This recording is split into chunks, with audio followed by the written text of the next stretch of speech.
Hey everybody, how's it going? It's December 3rd, 2020. I'm just going to take a second to share this because that's what I'm supposed to do on the internet.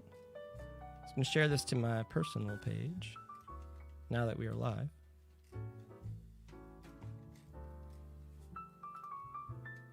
Still messing with the copyright free jazz too, in case you couldn't tell.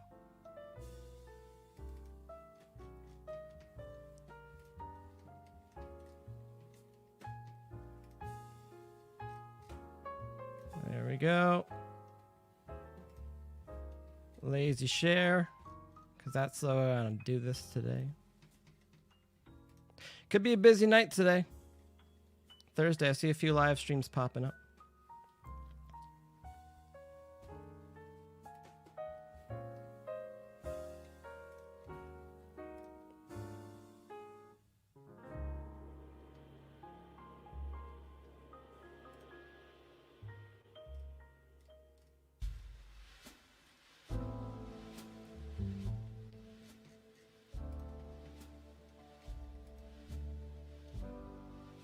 Just checking the comments here for a second. Uh-oh. There's always fires on Facebook. There's always things where you're just like, why is there a message here?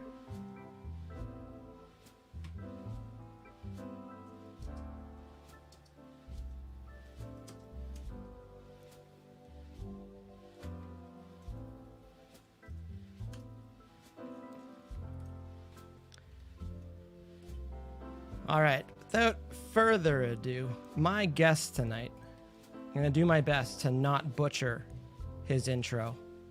So I'm really good at butchering intros lately. And guest tonight, Mr. Dajaun Martineau.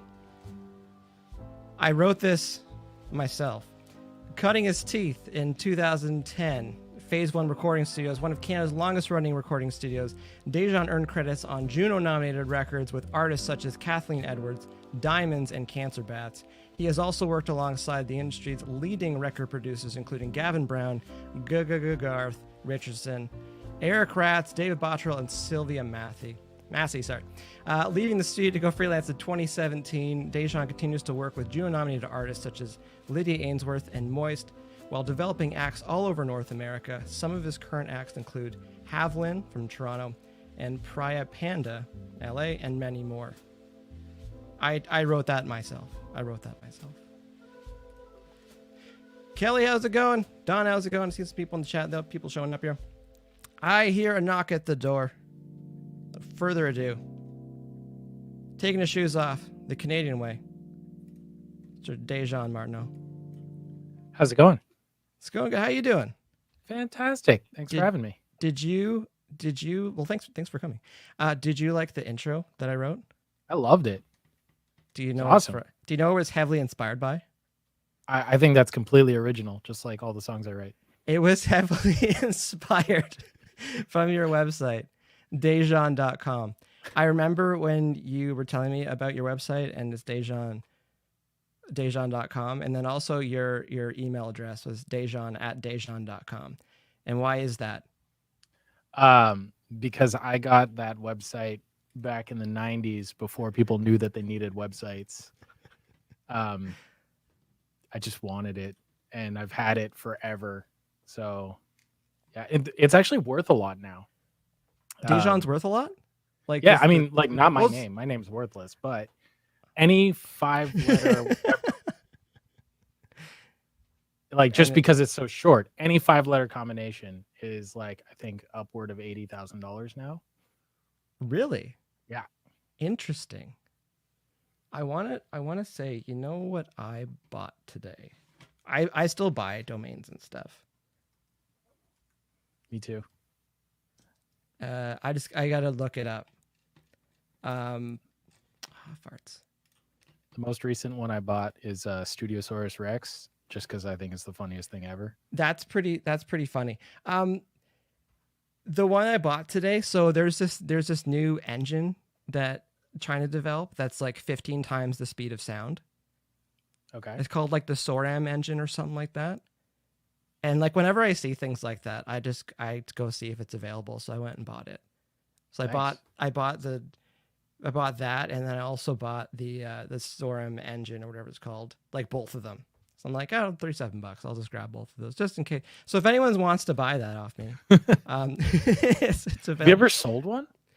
I have moved a couple, Oh. but yeah, it's interesting because like you think about the Wild West of the internet, and it's like, you know, there's some things that you could have got. I think the craziest one I heard recently was Voice sold for 30 million. Jesus. And the guy was telling the story about it, and he was just like, he's like, yeah, they offered me like $40,000, and I was like, no, like I've been sitting on this for like 20 years, Yeah. you know, and he's like, no, and then they got right back to him, like whoever's trying to negotiate, they're like, okay, can you do 100? And he's just like, how did they like go from 40 to, because this guy's like stupid rich anyways, Yeah. and then they went up to like $500,000. He's like, they've got money. I don't know who the company is, and yeah, they worked them all the way up to $30 million. And he's like, okay, I'll let it go for that. And it's one of the top 10, I think, for sales for what it went for.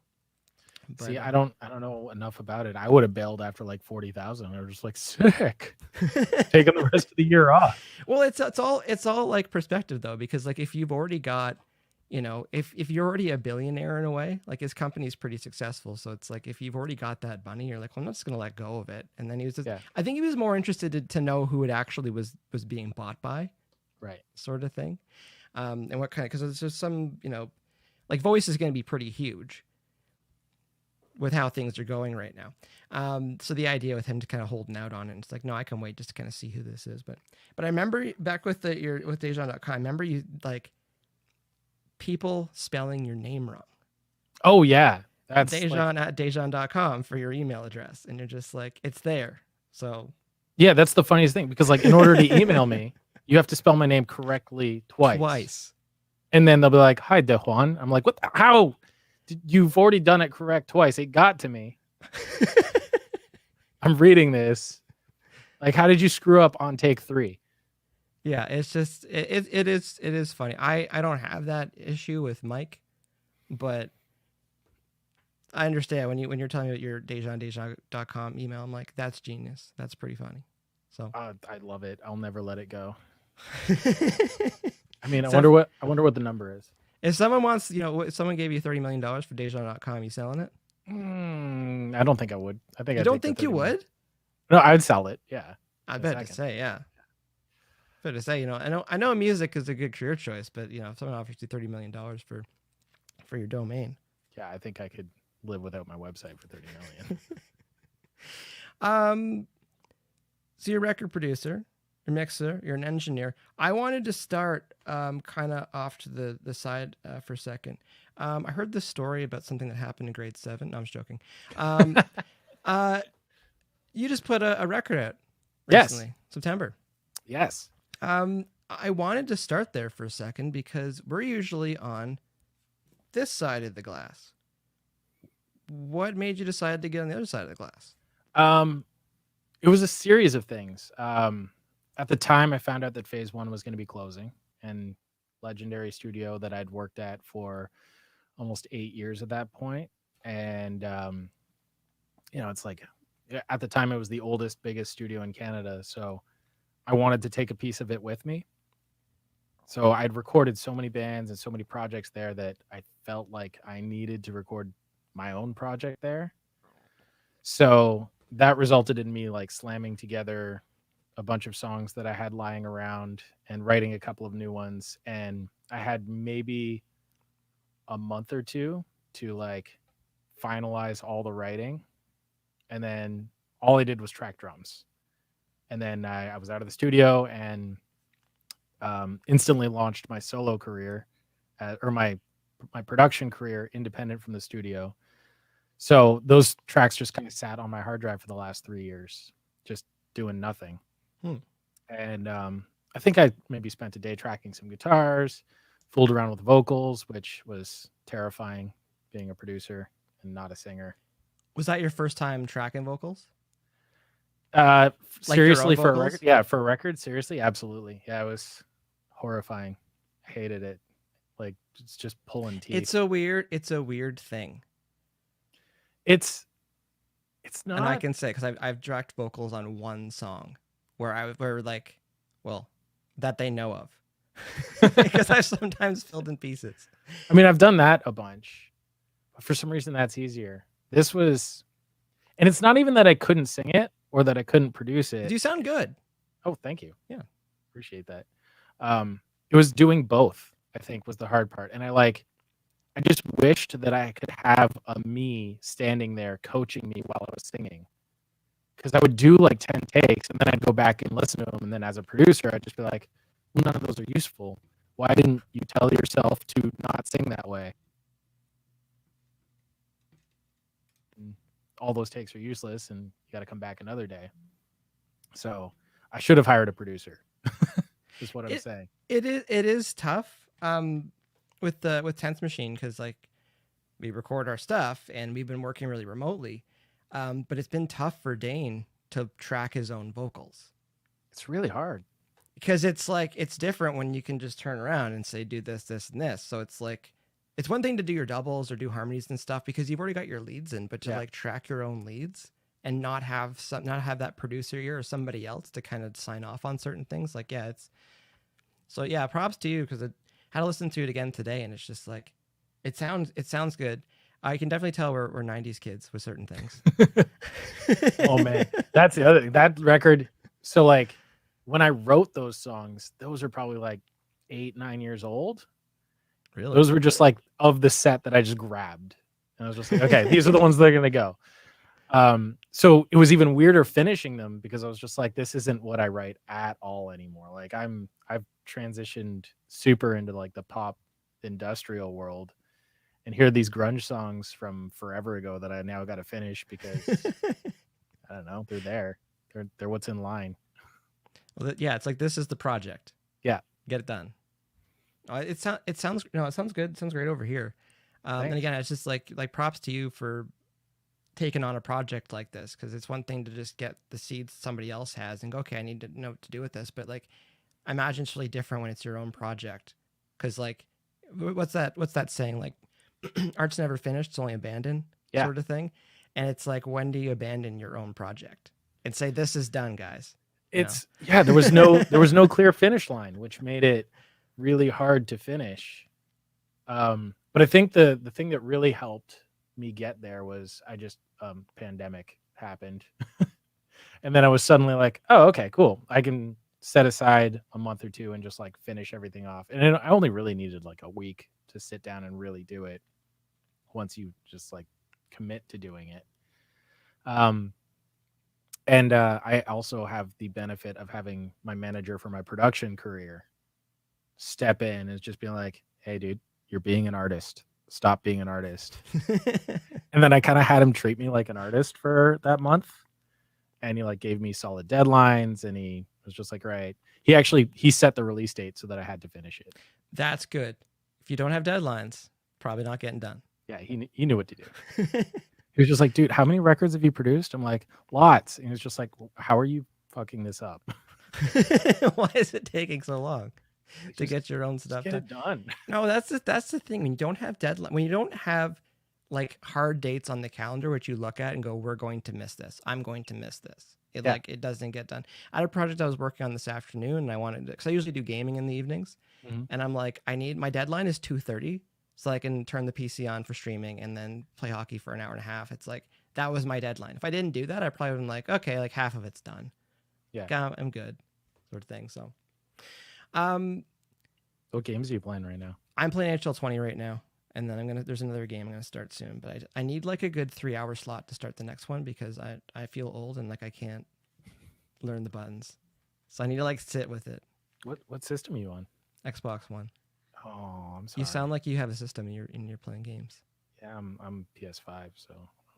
PlayStation 5. Yeah. How? I was first in line for like pre-orders. I was sitting here like clicking the refresh button. I was actually, that's not entirely true. I was with an artist, Chris Ning, who's fantastic. People should check him out. And he was hitting refresh for me. And and the second he was like, they're up. I was like, ah! We both scrambled and we bought them simultaneously. That's bonkers. Because all I've seen today is people not getting them. There's the guy that told his wife it was an air purifier and it wasn't, and then she sold it. Oof. It's like, That hurts. that was a very expensive air purifier. What are you playing? I'm on the Call of Duty kick. Not that it's an exceptionally good game. I actually think it's a horrible game.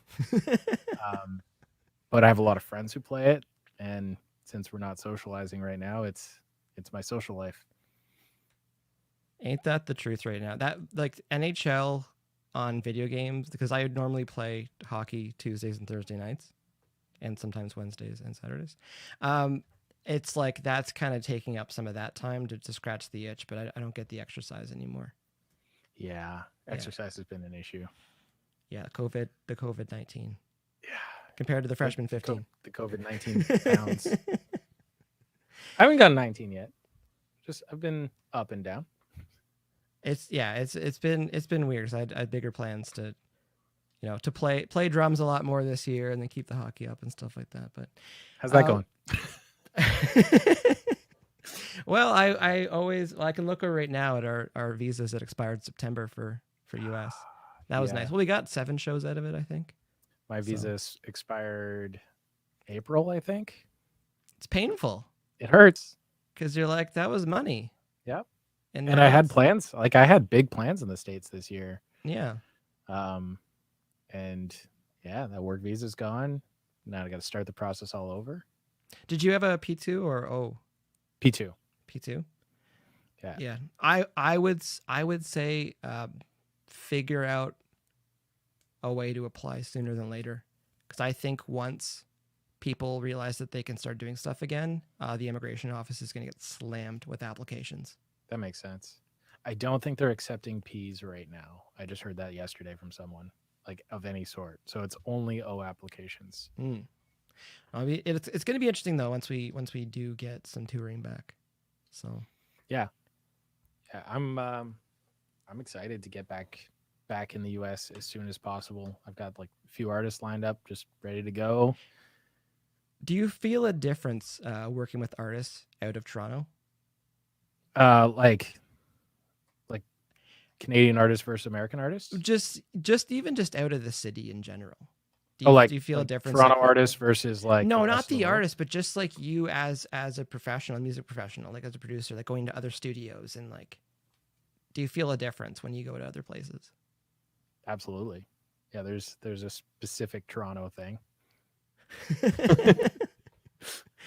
I don't.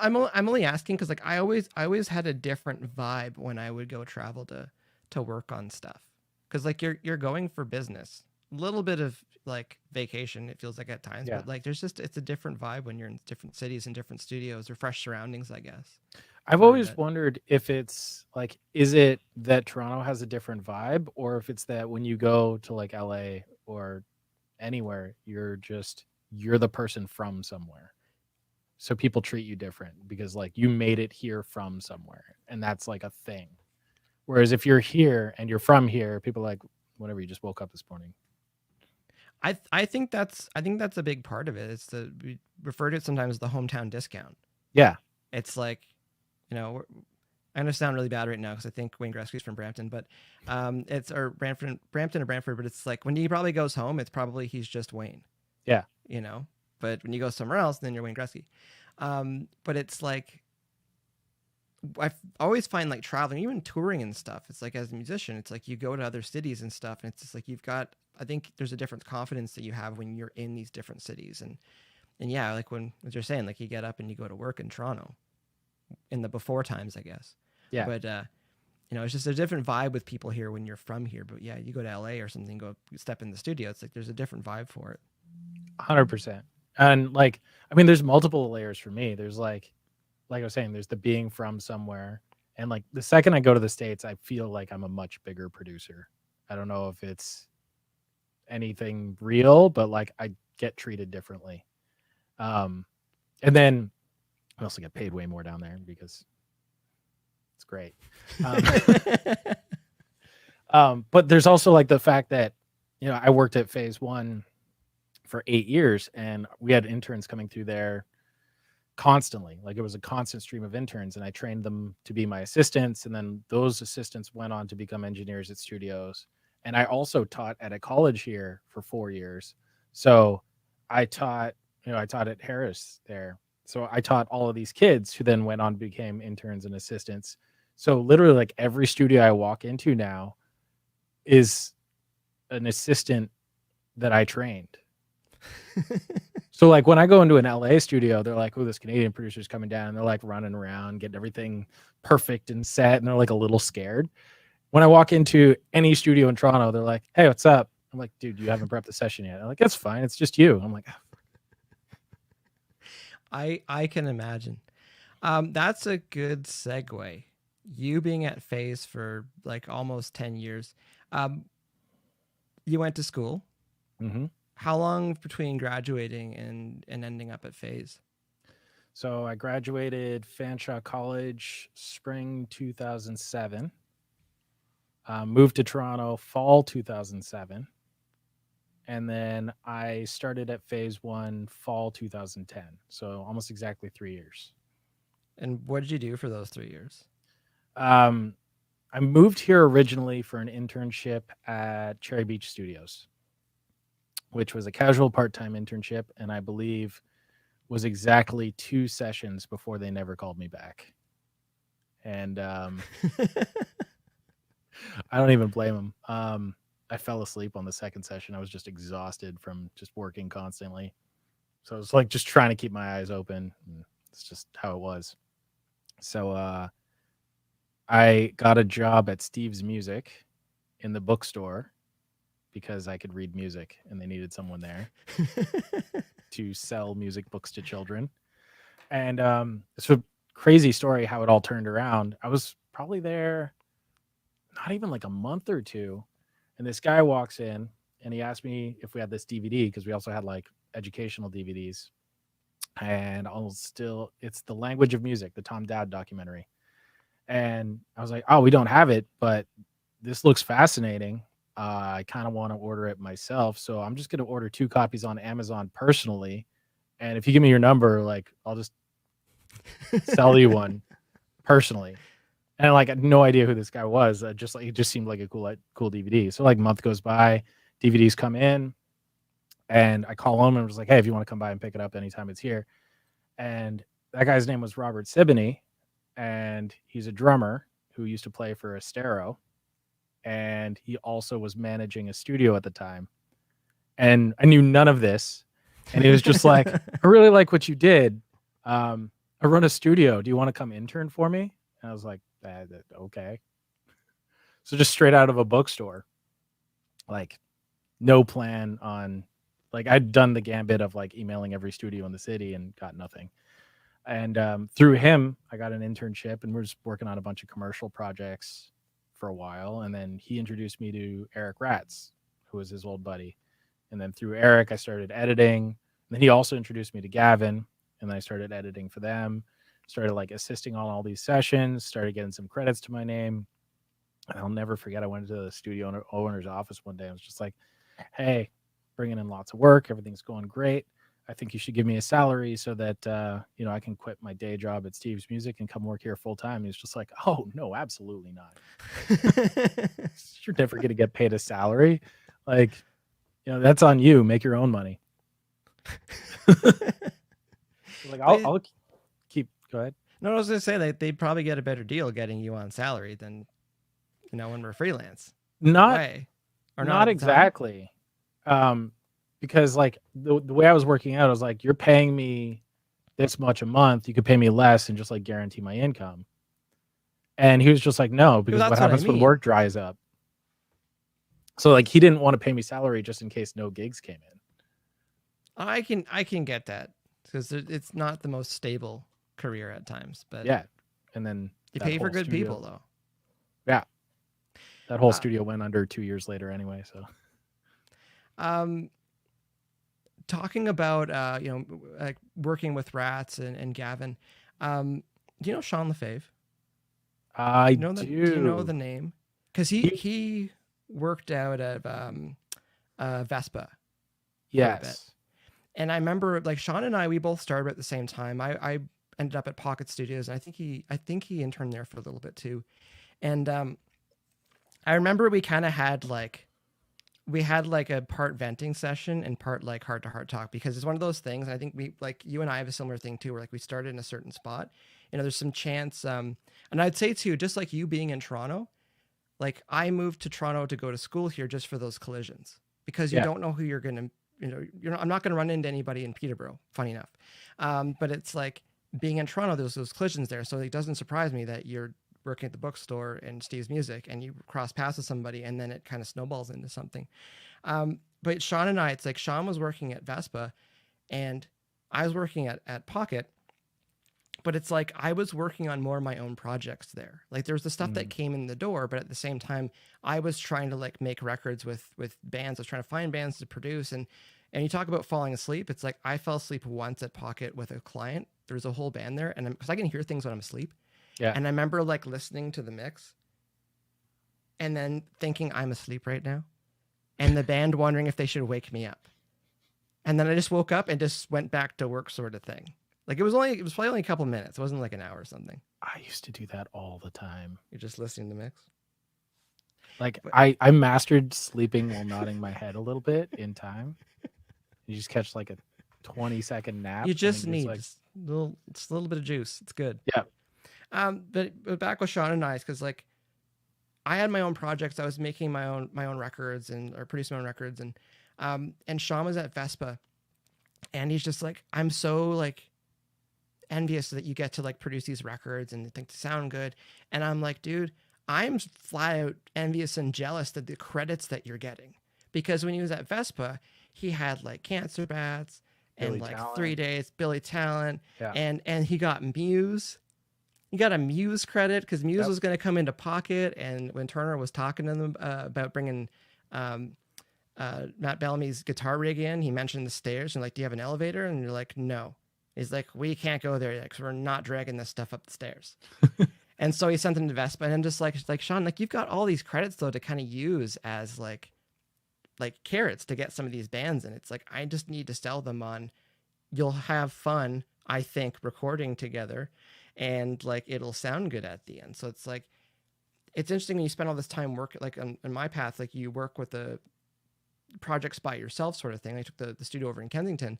But like on your path, it's like you got to learn from some really great ears and some really great Yeah. projects and some really like great professionals. So, how was that dynamic? Like being staff at the studio and then having all these super established producers coming in, like their workflow and their expectations and stuff. So you have to be like a chameleon instantly. Like you have to, it doesn't matter your preferences or the way you work or what you're comfortable with. You have to instantly learn that producer's workflow and make it your own overnight or like in a second. And like before they even realize that there's been a change. So that is, it almost requires psychic powers, like where you have to just kind of hone in on what they want and reading their mind and kind of predicting their actions. So that in itself makes it a very stressful position because you're on high alert constantly. But the benefit is, like you just said, like when you're doing a mix recall for a hit record mixer on a band that you know is going to do well, you're getting a cheat sheet for how to mix that record. You literally get all the settings. You have to know the settings inside out because you're the one turning all the knobs and like making sure that that's exactly the right way. And the best part is doing mix recalls is like, this is how everyone needs to learn how to mix, because you pull up the tape or the Pro Tool sessions and you hit play on a blank console. You know what it sounds like blank. And then as you do the recall, you can hear the sound start to dial in. So you can be like, okay, that's why they're pushing that there. That's why they're compressing that this way. And you can like sit there if you're a smart assistant and like turn stuff on and off and just be like, okay, I'm starting to understand these little bits and pieces. And then I look at my mix template or my mix style now, and I just stole little bits from all of them. You know, a lot of my foundation came from Eric Ratz, and then like stole some stuff from Gavin later. I'm still stealing stuff from him to this day. Dave Mohasi, borrow some ideas from him. All these great guys have all of these things that they pulled from other places, and it's all just kind of like piling it together to create your own sort of workflow and sound and way of approaching things. So it's hard that you have to flip all the time, but it's also a huge benefit. No, I get that. I think that's one of the reasons why I got out of that idea of working at the studio, because I couldn't like not be myself. Not to say you're not being yourself, but like No, you're not. You have to be so transparent. I would constantly like overstep certain things, and because I'm just like, I think this is going to sound better, or I think we should do it this way. And sometimes the bands would butt heads a little bit. I'm just like, I don't know. But like when I see what you were doing at Phase and how you were operating and stuff there, because like we've worked together a few times, and like those are the easiest sessions ever, because everything's like done, you know. Like I would come in, like we're doing drums, and you're like, I have 20 mics already ready to go after the kit, and I'm like, I need 11. You're like, well, I got 20 up for you, and they're already ready to go. It's gonna sound good. You just delete them later if you don't want them. It's fine. Yeah, but it was like it was super casual, and then we talked about the hometown discount thing. But it's just like, hopefully you enjoyed those sessions, and hopefully they were relaxing. But it's like I can imagine if you're working with somebody that's got super high standards or like super specific about what they want to do, and I think people like me would get fired, unless we're friends already. But like again, you've got that ability to go, I need to make this person comfortable. I need to make this session work for them. It's not about me. It's about them. I remember specifically on one of your sessions, I screwed up something that would have gotten me fired on pretty much any other session, but you were so chill about it, it didn't matter. Do you remember what it was? I remember exactly what it was. Bothers me to this day. Your only request on the drum setup was the 87s and an MS pattern for the rooms, and I forgot to set it up once.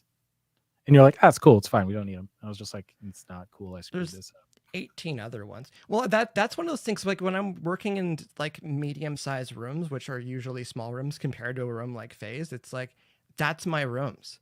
Because usually I don't like how like two spaced mics sound in a room for a drum kit, because like all I get is hi-hat on the one side. All I get is like, delayed hi-hat, and the snare's not in the middle and all this stuff. I'm just like, it doesn't work. It doesn't work for me, just how my ears are. But then again, you mentioned mix templates. It's like we get in our ways a little bit. We think something sounds good and it's easy to work with. But I'm not about to fire anybody over something like that. You were always super chill and like super fun sessions. Oh, I'm glad. The bands are usually pretty fun too. It was good. Always good dudes. That was the first, like when I left the studio in Kensington, that was like one of my first sessions outside. I'm like, I'll just call Dajaun and be like, hey, can I come in, do drums? and the thing too, it's like, I never had a good headphone setup where I was. And people were constantly complaining because we're all sharing a mix. Yeah. And so having the Q system there, it's like, I think it was a Q system. Yep. It's just like, that solved all the problems. And it was one of those things like, I should have been doing this the whole time. What do you need? Just do it yourself. Deal with it yourself. But you know what? That became a thing on its own too. And like these days I lean towards like, let me just do your headphone mix for you because you're gonna screw it up. Like even recently I had this because we had like a very whatever system they have at Rev, they have this like, it's very similar to the Private Q, but it's all digital. It's a really cool system. It works fantastic.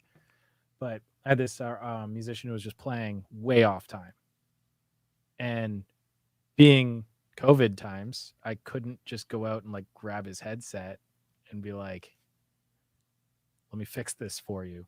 So it became super frustrating because I was just like, okay, drums up, click up, your guitar way down, like keys. Why are you listening to the keys super loud? And like trying to figure out what they were hearing without just taking it from them. So I actually think I may have ended up just sending a separate mix out of Pro Tools specifically for the headphones. It's funny because I think of things often as like quick edits in a movie. And it's like you're thinking, should I go grab the headphones? And it's like an edit of you getting the headphones. And then like quickly it's like you coughing and then you being in bed and then you being in the hospital and just being like, headphones. Fucking headphones. Man. Don't touch the headphones. Yeah, I wasn't going to do it. I wanted to again, the idea where you probably had similar starting points and we drifted apart. When I went to school, I went to school mainly for TV and film, like audio and sound effects, full and stuff. And then I got dragged back into music because musicians like to get back into music for some reason. The amount of technical knowledge that you had at Phase, I remember there's times with the board, the old knee board there, like you would just pull modules out and like fix stuff, something was acting. I know none of that.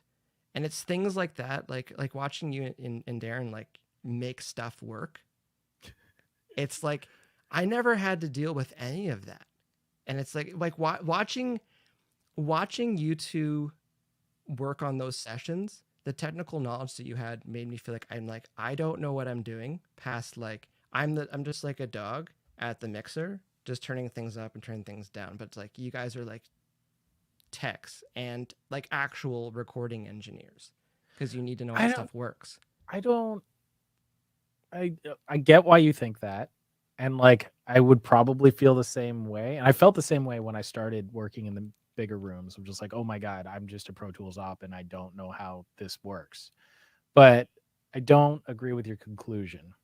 You're absolutely a recording engineer, and all of that. It like that stuff's great to know, but every studio that you're ever gonna work at will have an assistant engineer. So just don't worry about it. Who knows how it works? Well, like where did you pick that up though?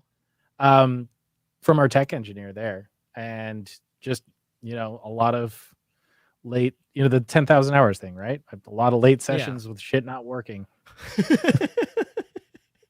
It's just time is all it is. Like, I remember there was one time, oh man, late session at Phase, that Neve console we had there, and I'm setting up. Like, I think the session finished at 1 a.m. and we've got a big band session coming in at 10 a.m. the next day. So it's like 2 a.m. and I'm setting up and smoke comes out of the Neve. That's not good. So I start like ripping modules out of the console, and one of these wires from 1976 had just like worn right through and just burnt out. No, it must have been one of the 80s ones because it was a part of the automation system. Optifile, if anyone out there knows Optifile automation, you know how awful it is. That's what it was. Second, Jeremy's saying, nice to hear about fires to put out on the studio. Jeremy is on the live side.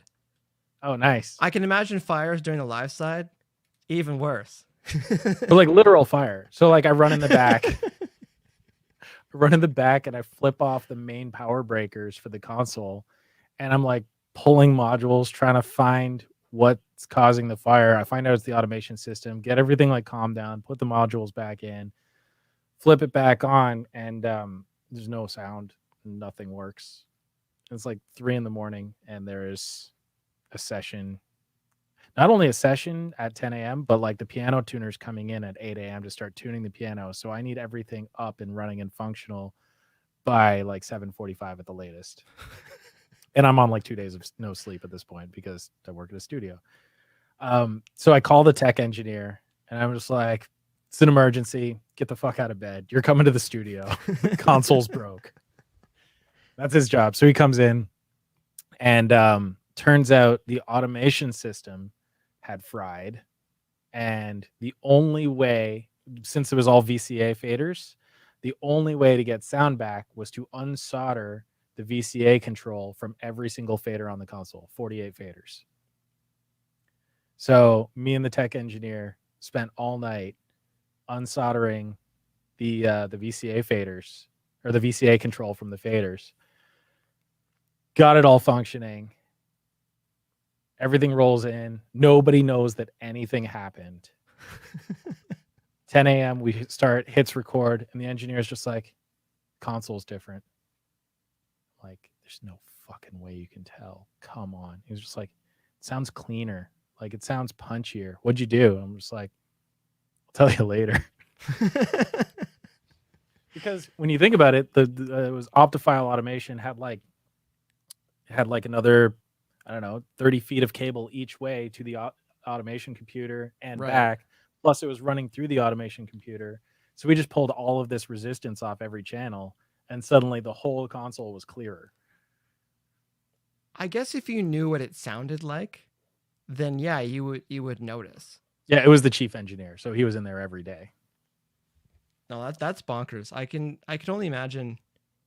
So that's how you learn about those little things, is a couple dozen experiences like that, a few heart attacks, and then you get that information.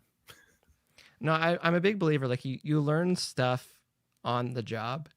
We can Yeah. learn as much as we want, but if we're not actually doing certain things, like you don't really know what you need to do. So yeah, you're surrounded. Sounds like you're surrounded by some pretty good people in that Yeah. building. Yeah, it was like the support system was there. Like there was technical schematics of every piece of gear, and we had manuals for everything. So like anything goes wrong, step 1, go grab the manual. Look in troubleshooting. Then if you like can't fix it yourself, then grab the tech engineer. But we were always like, it was actually a back and forth. It was, we were encouraged to fix it ourselves, but then sometimes it was like, no, that's the tech engineer's responsibility. So like walk the line, don't fix too much. Oh, it's just again, it's awesome, like hearing these stories because I think there's a lot of people coming up, recordists and sound engineers and stuff, which I think they're not even gonna get a sniff at this type of education because so many are just recording themselves right now or working with their own band Yeah. and they're not gonna be in a studio. And that's one because I get asked all the time, like, do you know any studios that are hiring or anything, or like how should I get my foot in the door? And I'm like, just find some friends and start working because I'm like, I don't know if I would say like go try to get in at a studio. Yeah, Like, what would it's you a say? tough run, and it's not quite what it used to be.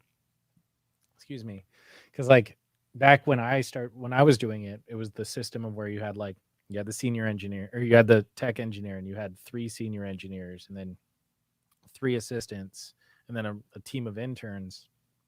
There was a hierarchy and a history, and you could learn from those people. Now it's like most studios I know don't even have senior engineering staff.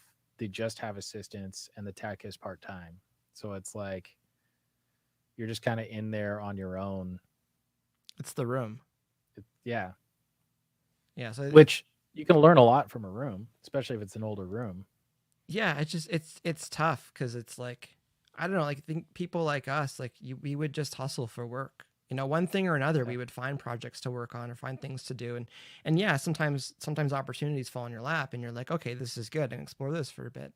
But with people coming up these days, and just like, I think the ones that are going to excel are the ones that are recording themselves because absolutely, they're gonna trial and error and figure things out. And there's a lot of technical stuff where, dare I say, there's a lot of technical stuff I don't think you need to know anymore.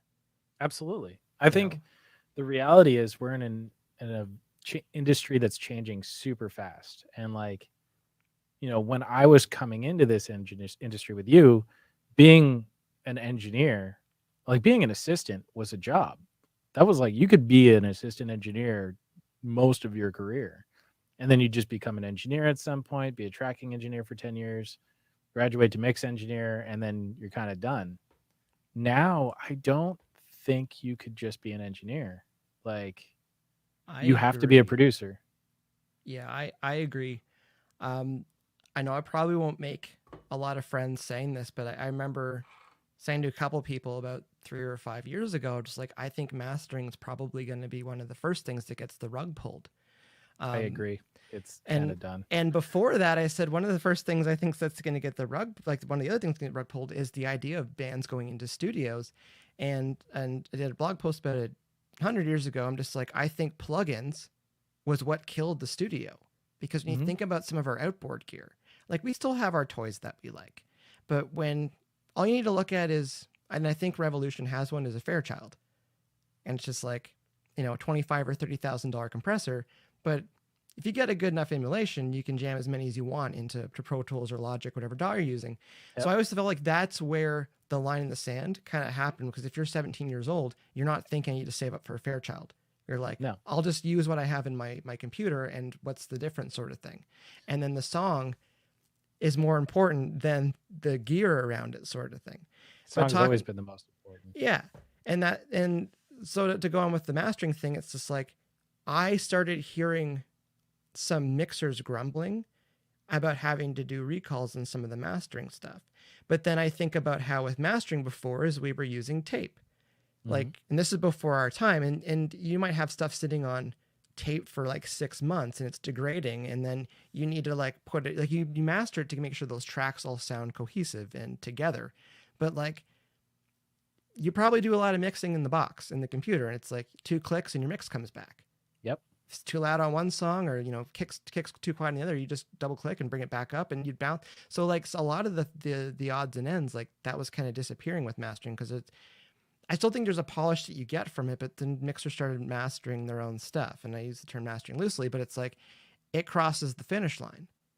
Yeah. And then you get bands recording themselves, and the engineer is kind of the next to fall. And then you're going to get bands that have in-house production, and then the producer starts to fall. But as we discussed earlier, it's nice having an extra ear there Yeah. to help you with your vocals. But it's just we're going to see this entire arc, I think, of I how. fully believe that. And like, I mean, it's pretty obvious, and you can see my career path. I started off wanting to just be a tracking engineer. I didn't even want to be a mix engineer. I just liked the idea of recording. And then I realized, oh, to continue, I have to mix. And then, oh, to continue, I have to produce. And now I've gone even further. Like, I make beats for people. I make the tracks. I play on every record. I'll sing backups if I need to. And my latest is the deep dive into songwriting. It's my primary focus now, because it's the reality is, if I write the song, then I'm going to make the track with the artist, and that demo defines the song. And 9 times out of 10, the artist, the management, and the labels all just like, demo sounds pretty great. Why don't we just hire him to finish it? And then a lot of the songs I'm producing, a lot of the artists I'm producing now come from doing songwriting sessions.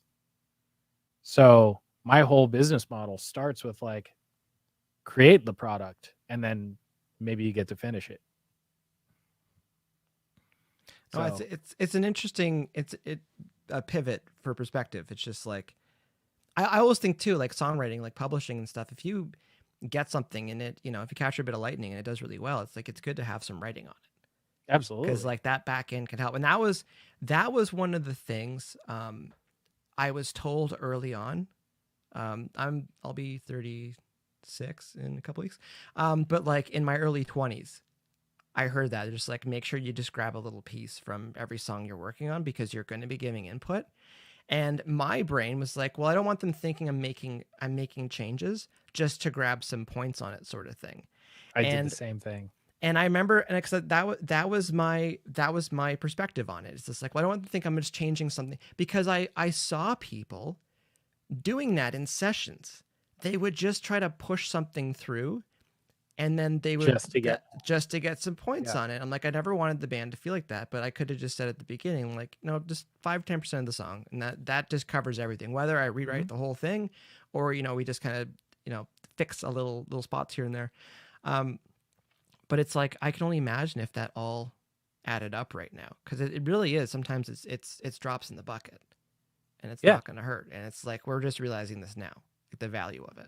That's the same thing for me. Like I was told very early, like, get publishing, and I was just like, I don't know, that's a weird. Like, I don't care. I'm thing. a plumber. Just pay me to do the work, and we're good. Exactly. Yeah. But only the last 3-4 years, I've just been like, oh, publishing. Shit. All that work trying to fix the songs, rewrite courses, finish things, and could have got a piece of that, but better to learn, late than never, sort of thing. Yeah. And now it's funny, because now it's my focus. Like, I would rather write songs with an artist than anything else. Like, that's my whole life now, and I love it. I never thought I would. Well, you're putting more pressure on, like, when you're part of it, it's gonna be that much better. As we talked about earlier, it's just like it doesn't matter how great the song sounds, if it's not a great song to begin with, or it's missing something, then we're just polishers at that point. I mean, I think it does sort of stem from my like desire to make the best sounding mix, right? You're mixing a song, and you're just like, why doesn't this sound good? And then you start having like, oh well, the guitar tone's shit. and I can't fix it. These guitars weren't recorded properly. And then you chase that, and then you like get good guitar tone, and you're just like, why does it still sound like shit? It was like, well, it's a bad guitar part. All right, let's rewrite the guitar part. You write the good guitar part. Like, why doesn't it still fit? And it's like, well, because the lyrics are stupid. So you rewrite the lyrics, and you're just like, why am I like rebuilding? Let me start. Let me start with you. Let's build this from the ground up. Yeah, it can be a can of worms sometimes. So I think too, it's just like when you get a good like a solid track record of songs that the songs are good, and 20 people could produce them up, but the song's already decent to start with. That was one of the things too, like the Jeff Delzeel, like I learned from him, and he was a song guy, and it's just like he would go on and on about how the song needs to be good. Like, spend your time working on the chorus. And that's the first thing I would do, like producing bands, is just we would sit in the room and just rip the songs apart. Yep. And then from there, they decide if they want to work with me or not, because of how I'd rip the songs apart. Just thinking, the idea of pivoting, because that, like, in my line of work, because I saw an opportunity with Dead Set, because I signed on to just produce some songs with Reed and Brendan, and I kind of half jokingly turned around. I'm like, if you guys need a drummer, let me know. And then they were like, yeah. And then I was like, I need to have more hand in what's going on if I'm going to be part of it, because like it can't suck. Like I can't be in a band, because I've been telling bands like what I think they should be doing for years, sort of thing. In your position, like, do you see down the road you're just working with artists where you're kind of either a member of the band or a silent member of the band? Ideally, yeah. But like still in a production role. My dream long into the distant future is to start a publishing company of my own, and to produce, like, to have writers that I've signed to my publishing company, and have like a whole team of them, and then to have an artist come in, and I just pair them with all the writers, and then I write with them myself. And then when it comes time to produce the record, it's just like, great, we got a pod of like 500 songs, and then we can just pick the cream of the crop. And everyone who makes it. Everyone who doesn't, they got their nice publishing check anyway. It's fine. But like just in order to like create more, I don't want to say artificially, but like, you look back at all these great songs that were ever written, and nobody was ever an island, right? You look at Motown, and you had a huge pile of writers in rooms who were all like walking down the hall, talking to each other, and like bouncing ideas off of each other. And it was a community. Even like Seattle in the 90s, they were all talking to each other. They were all friends. They were all bouncing song ideas off of each other and teaching each other how to write songs. So I don't think you can get to that like top level on your own. I think you have to build a group of friends and people you trust to grow with. So yeah, that's my plan. The network. The network. But it's interesting because like you bring that up, because I fully agree with that. And as much as like COVID's been an issue for a lot of musicians, it's like it has forced us to get better with video. It's forced us to get better to figure out ways where we can interact and do sessions online. And it's like, I feel like there's no excuses anymore with getting work done online. And the idea, you're talking about co-writing and stuff. It's like, if you sat down, you could probably fill your calendar, which is co-writes, virtually. And it's not weird at all. So when people, can't get some of these things together, it's like the tools are there. They've been sitting there. They got a little bit better this year because everyone, needed to use this stuff all the time. But, it does take a community, it does take a network. And, saying like no one's an island. It's like, I can't think of somebody that doesn't have a strong network that is successful. Yeah. Because they're missing, as you're saying, it's the talents of other people, or being able to bounce ideas off of people. It's like we're on. I always believe we're all on the same side of the boulder. Yeah. And we're all pushing the same direction. Even beyond that, music itself. Like I've always said, if you're in your bedroom writing songs by yourself, you're doing it wrong. Because music is communication. It's a language. You have to be speaking to people, or just connecting with people on some level. And if you can do that by yourself, that's a gift. But the easiest way to communicate with people is to sit down and communicate with someone. Like in a co-writing session, you sit down and when I sit down with an artist, I'm just like, tell me your life right now. Where And are we at?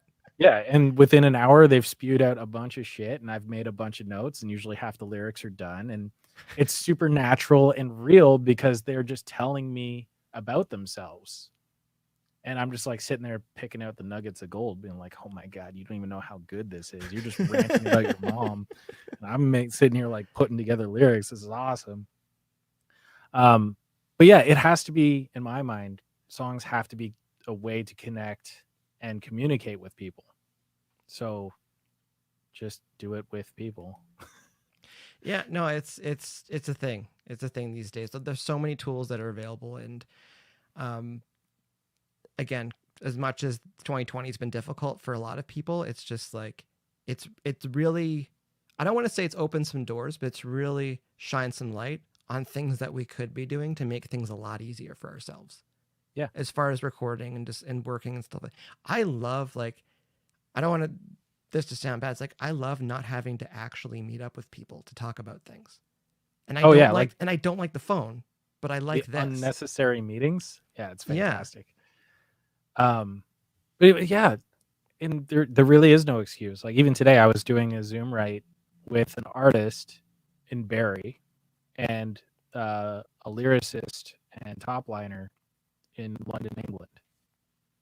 Like that would not have happened last year. Or like we'll try and schedule it, and it never would have happened. But now it's just like, oh yeah, she wants in on the session. Just add her to the Zoom. Just bring them in. Yeah. So like I'm getting access to writers that I never would have had access to 8 months ago. Yeah. I love it. And it's not, you're not waiting for someone to be in town. You're not trying to make time. It's like you can have 10 minutes notice and you're on something, or you're chatting with people, or like it's amazing. We have so many tools available as artists these days, and as producers and mixers, and it's just like when I see people that are kind of grumbling about things being too hard, I'm like, in some ways they got more difficult, but in other ways they got ridiculously easier. Yep. So ridiculously easier if you have patience. Because like even again, referring back to my Zoom write today, like little things that would be way easier in person become a task. And I know a lot of people that like basically anyone older than us would just be like, nope. Like, the artist is up in Barrie. I'm here. I've built a track and I just want to get a demo vocal in. So I like take the output of Zoom and plug it into the input of my computer and just sing along. It's fine. Don't worry about it. I can fix it. It's fine. Yeah. And like, of course, the quality is garbage and the timing is way off because of the Zoom delay. And the timing's not even set because like Zoom speeds up and slows down and everything. But like with a little patience, they didn't mind waiting the extra 2 minutes. I didn't mind doing the work. And I had the vocal lined up because Warp Audio is amazing. And we had like a reference track done. No problem. But like you have to be willing to put in a little extra work. But then you also didn't drive anywhere that day. So like who cares? That is the balance. Right? Again, it takes time to get to Toronto, and then it takes an hour to get to Toronto once you're in Toronto. So yeah. We've gone over some of your history, we've gone over some of your plans. I'm still envious / jealous of your studio setup there. We both have KRKs, but you have like the bigger ones. And they sound significantly better. The VXT8s. I almost went for the new ones. They were really cool. I got them advanced from Gibson.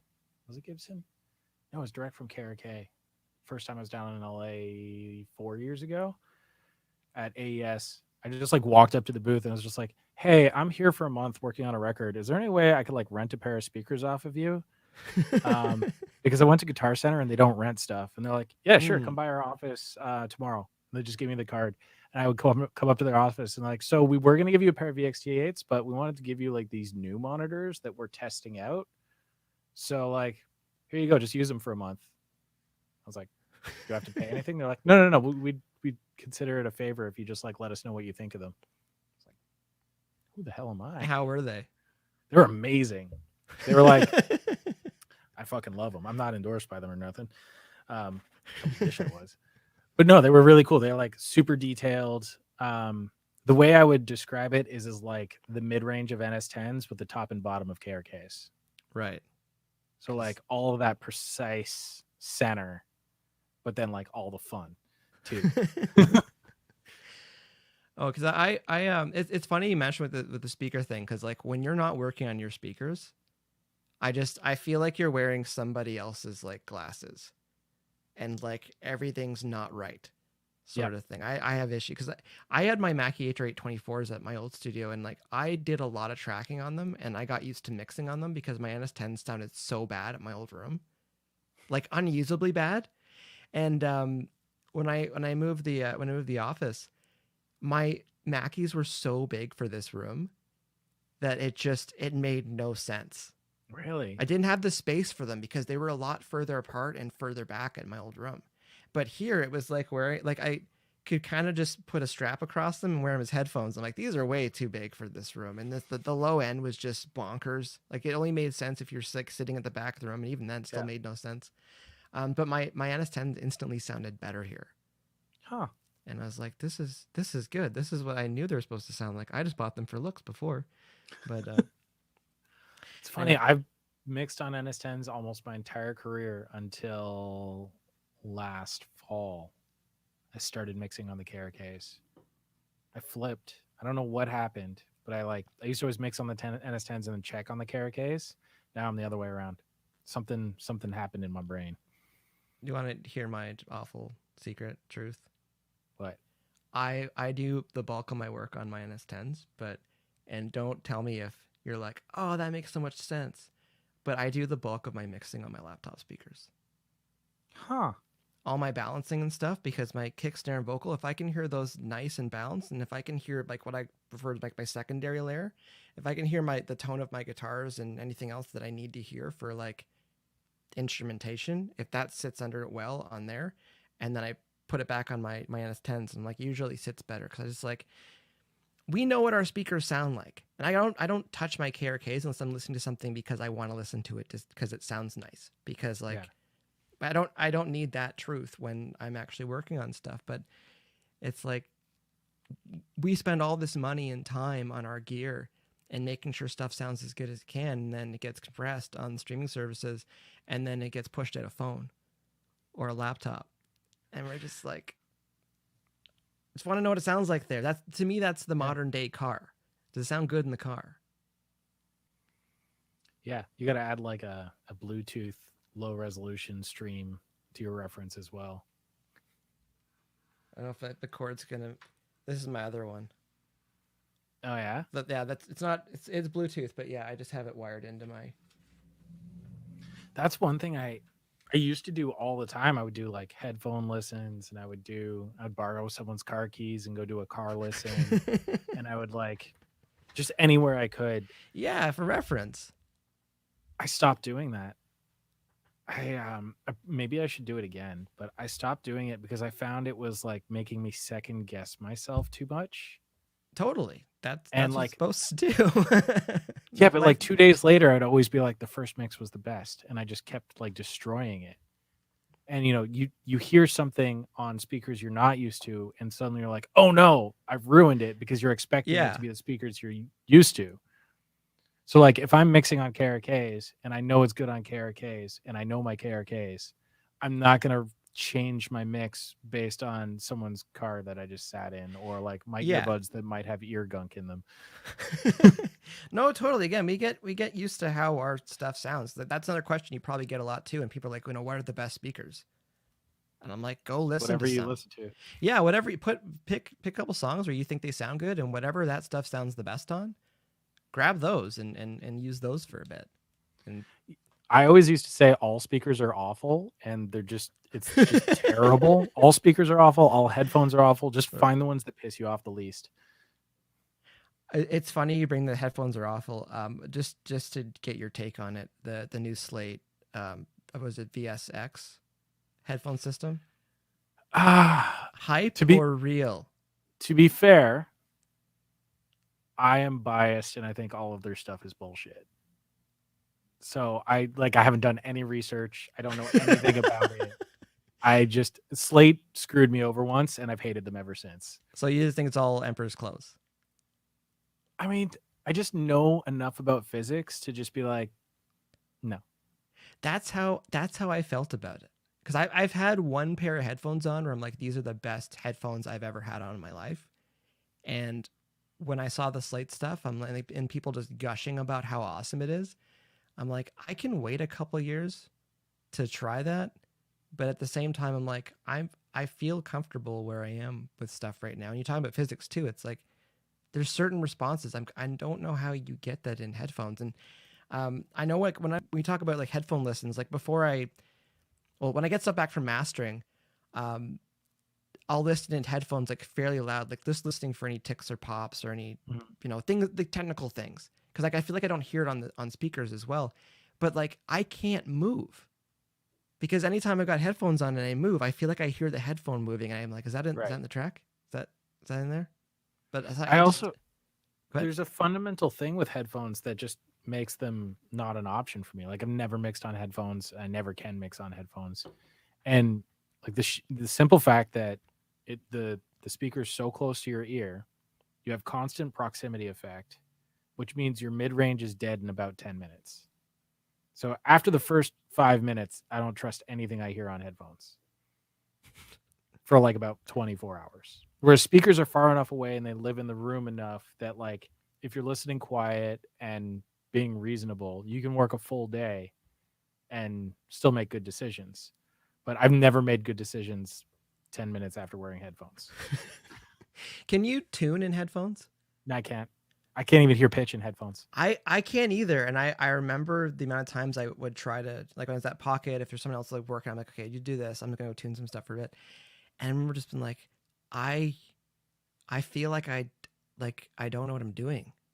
Cause it's just, and it's just the headphones. I'm like, I'd rather take this home than struggle with headphones on trying to tune stuff. Cause it's just, I can overtune in headphones. I can make everything perfect in headphones. But if you want me to like lean towards what's musical and what matches the logarithmic scale, then if you want, I need fucking speakers. Yeah, no, it's funny. This the things that you don't hear and speak. So yeah, back with the VSX thing, I think it's called. I'm just curious after a year to see if the hype wears off a little bit. I've got a buddy who's trying to like, you got to just try them. I'm like, well, after COVID, maybe like we'll share. But for now, I'm not spending any amount of money. Like, how much are they? I think Canadian's like $5.50 or $6. See, that's where I get pissed off because like you talk like there's also those plugins where they like tune your speakers for you and they cost like $300 or $400 and there's those the headphones you're talking about there, like the headphones plus the software is like you're getting into the point where like just go to Home Depot and buy some insulation and stretch some fabric over some shit. You've built a studio. Like fix your room. I did all of like I did my cloud for maybe $300 and I did like all of my proper bass trapping and studio build for maybe like $500 or $600. It's not rocket science. It's physics, but yeah, good sound in room though. Like I get jealous when I go into like properly treated rooms because I hear the difference instantly, like just how quiet they're. And just like there's a feeling too when you go into a room that's like, well, it feels good, but just like the sound in that room, it's decent compared to a room where there's stuff bound. Like my room's terrible, but so I'm like through the looking glass on that one because I've obviously worked in all the rooms. Yeah, and like studio, I'm happy to say this now because the room no longer exists, but Studio B at Phase had like 100 hertz problem and that was $1 million room and like I couldn't mix in that room. Studio C was good, but it was designed as a mastering room, so the mix position was actually like 4 feet ahead of where it should have been, so the only way to check was to like lean back producer's desk and be like, does it sound good here? Okay, we're good. Also, there's a console in here that's not supposed to be in here. Studio A at Phase was perfect. That's like the only room I've ever heard where I'm just like, all right, this is right. That was like Osberger room from the early 70s. So like that dude knew what was up. But like, even I've been working out of Revolution a lot lately. I love that room, but I don't understand it. Like I can't.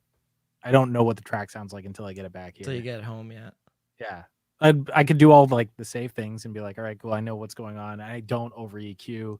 I find myself boosting a lot of low end there.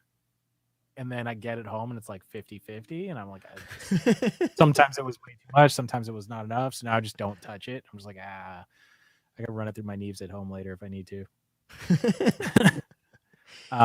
Noble's great. Noble. I haven't noticed anything at Noble, which just makes me think I haven't listened enough. But like I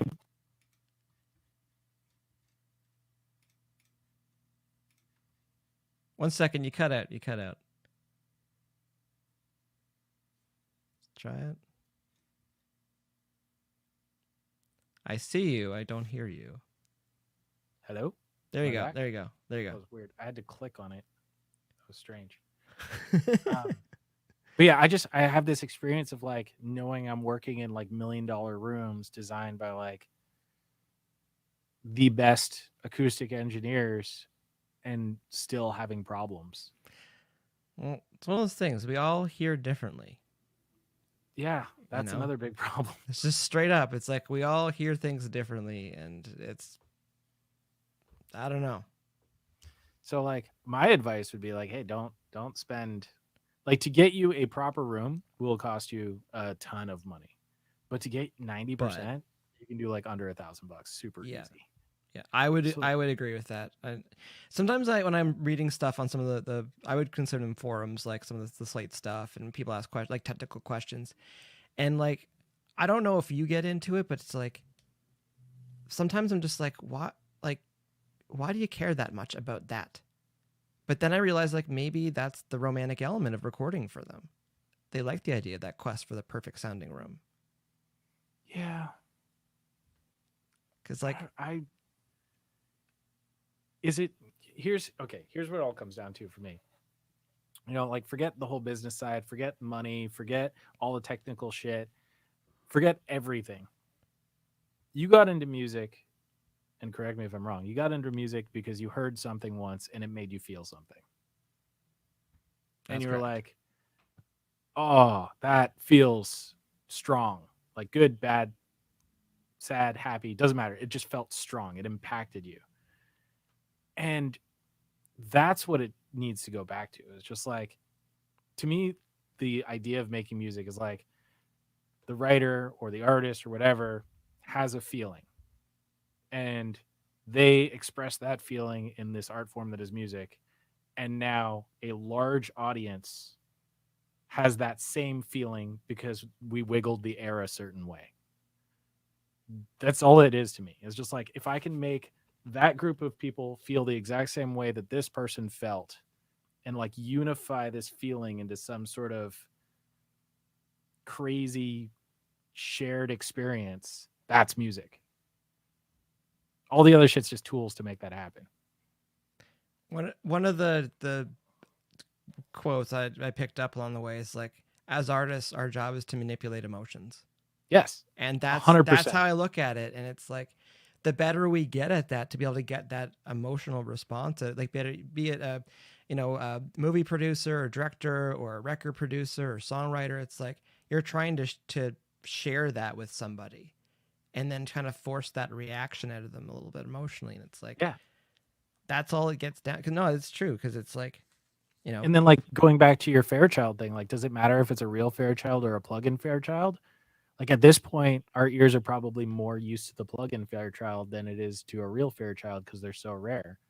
So like the familiarity. I don't know. Yeah. I don't know what it's supposed to sound like. Well, it's funny back with Slate for a second. It's like they just released their LA2A, and it's like I've never got a good sound out of an LA2A. I don't understand it because like I didn't work with the real one, and the ones that were always in the computer, I'm like, I'm just gonna smash with 1176. And it's gonna get the job done. Because I just want things to stop when I'm compressing them. But people are going on and on and on about it. I'm just like, what were you doing before? Like, is there not something else? Or like, but Yeah. you probably use real ones and you're just like, yeah, like there's times when it's going to sound great, but it's like, I never We thought might be about it. kindred spirits on that one because I know it's a great compressor, but I always reach for my 1176. Like, the funny part is I'm now that weirdo that like I have a real 1176 sitting right here, Yeah. and then I have all the UAD versions, and I have the Waves version, and I have the Plugin Alliance purple version, and I've become a bit of a wine sniffer on them. I'm just like, oh well, for rock and stuff, I have to use the Waves version because that one like breaks up at this point. And then like for pop, I'm using the Blue Stripe from UAD because this one hits a certain way, and like now they all have their different purposes. But that's not unlike being in a studio, because I remember being at Phase, we would have 4 blackface 1176s, and I'm just like, no, that one's for kick drum, and people would be They like, all why? sound And I was kind of like, different. no, but that one's for kick drum. Don't put that one on vocals. It sounds stupid on vocals. And like, it's the exact same thing. No, it's not. No, It's not. That one's the kick drum one. It's funny, just in case anyone's wondering. Yeah, 1176 is the CLA stuff. I love it, and then on my guitars usually the LA3A. That's how I get them to kind of park a little bit. But I used to do that. That was like my go-to. used to do that. Yeah. What do you do now? Now I the SSL E channel strip on the UAD stuff. There's something tasty in there. Oh yeah. Hit that little flip button, put it on the mic preamp side, drive it a little bit up against the console compressor. Those good Crunchy. things. Those Crunchy. good things. Those things in the mid range that will make you happy. I always think it's funny because it mixed templates. It's just like when you kind of get something that works. Because like when the class that I teach, I always tell them like we start out with consoles, and I'm just like, I'm gonna teach you how the mixers and consoles work, so that when you're in your DAW, you can create your dream console. Mm-hmm. And then that makes it way easier to make your, because a lot of them are making their own music too and stuff. One of the things I just remember now I wanted to bring up, making your own record, because there's lots of interesting, in a good way, production choices for the mix stuff, like vocal effects and like just certain textures and stuff. Because like I feel sometimes when I take liberties on some of that stuff, the band instantly hates it. And then I listen to the records, and I'm just like, but they did this here, and you love it. And then you listen to music? Yeah, I do like the phone voice thing here, and you guys hate it, and you're just like, but we do this all the time. Pre-chorus, phone voice, we're good. It's gonna sound cool and interesting. Oh, we don't like that. It's weird. It's weird. So how do you approach that? Well, with bands are weird, man, because it's like a combination of ego. I don't want to say this. No, fuck it. I'll say it. I don't like mixing for bands. Because like you get mixed notes from a band, and the bass player's mixed notes is more bass, and the guitar player's mixed notes is more guitar, and drummers mixed notes more drums, and I'm just like, you guys didn't even fucking talk to each other. And none of you listen to the song. You're all just like, I want to hear more me. Yeah.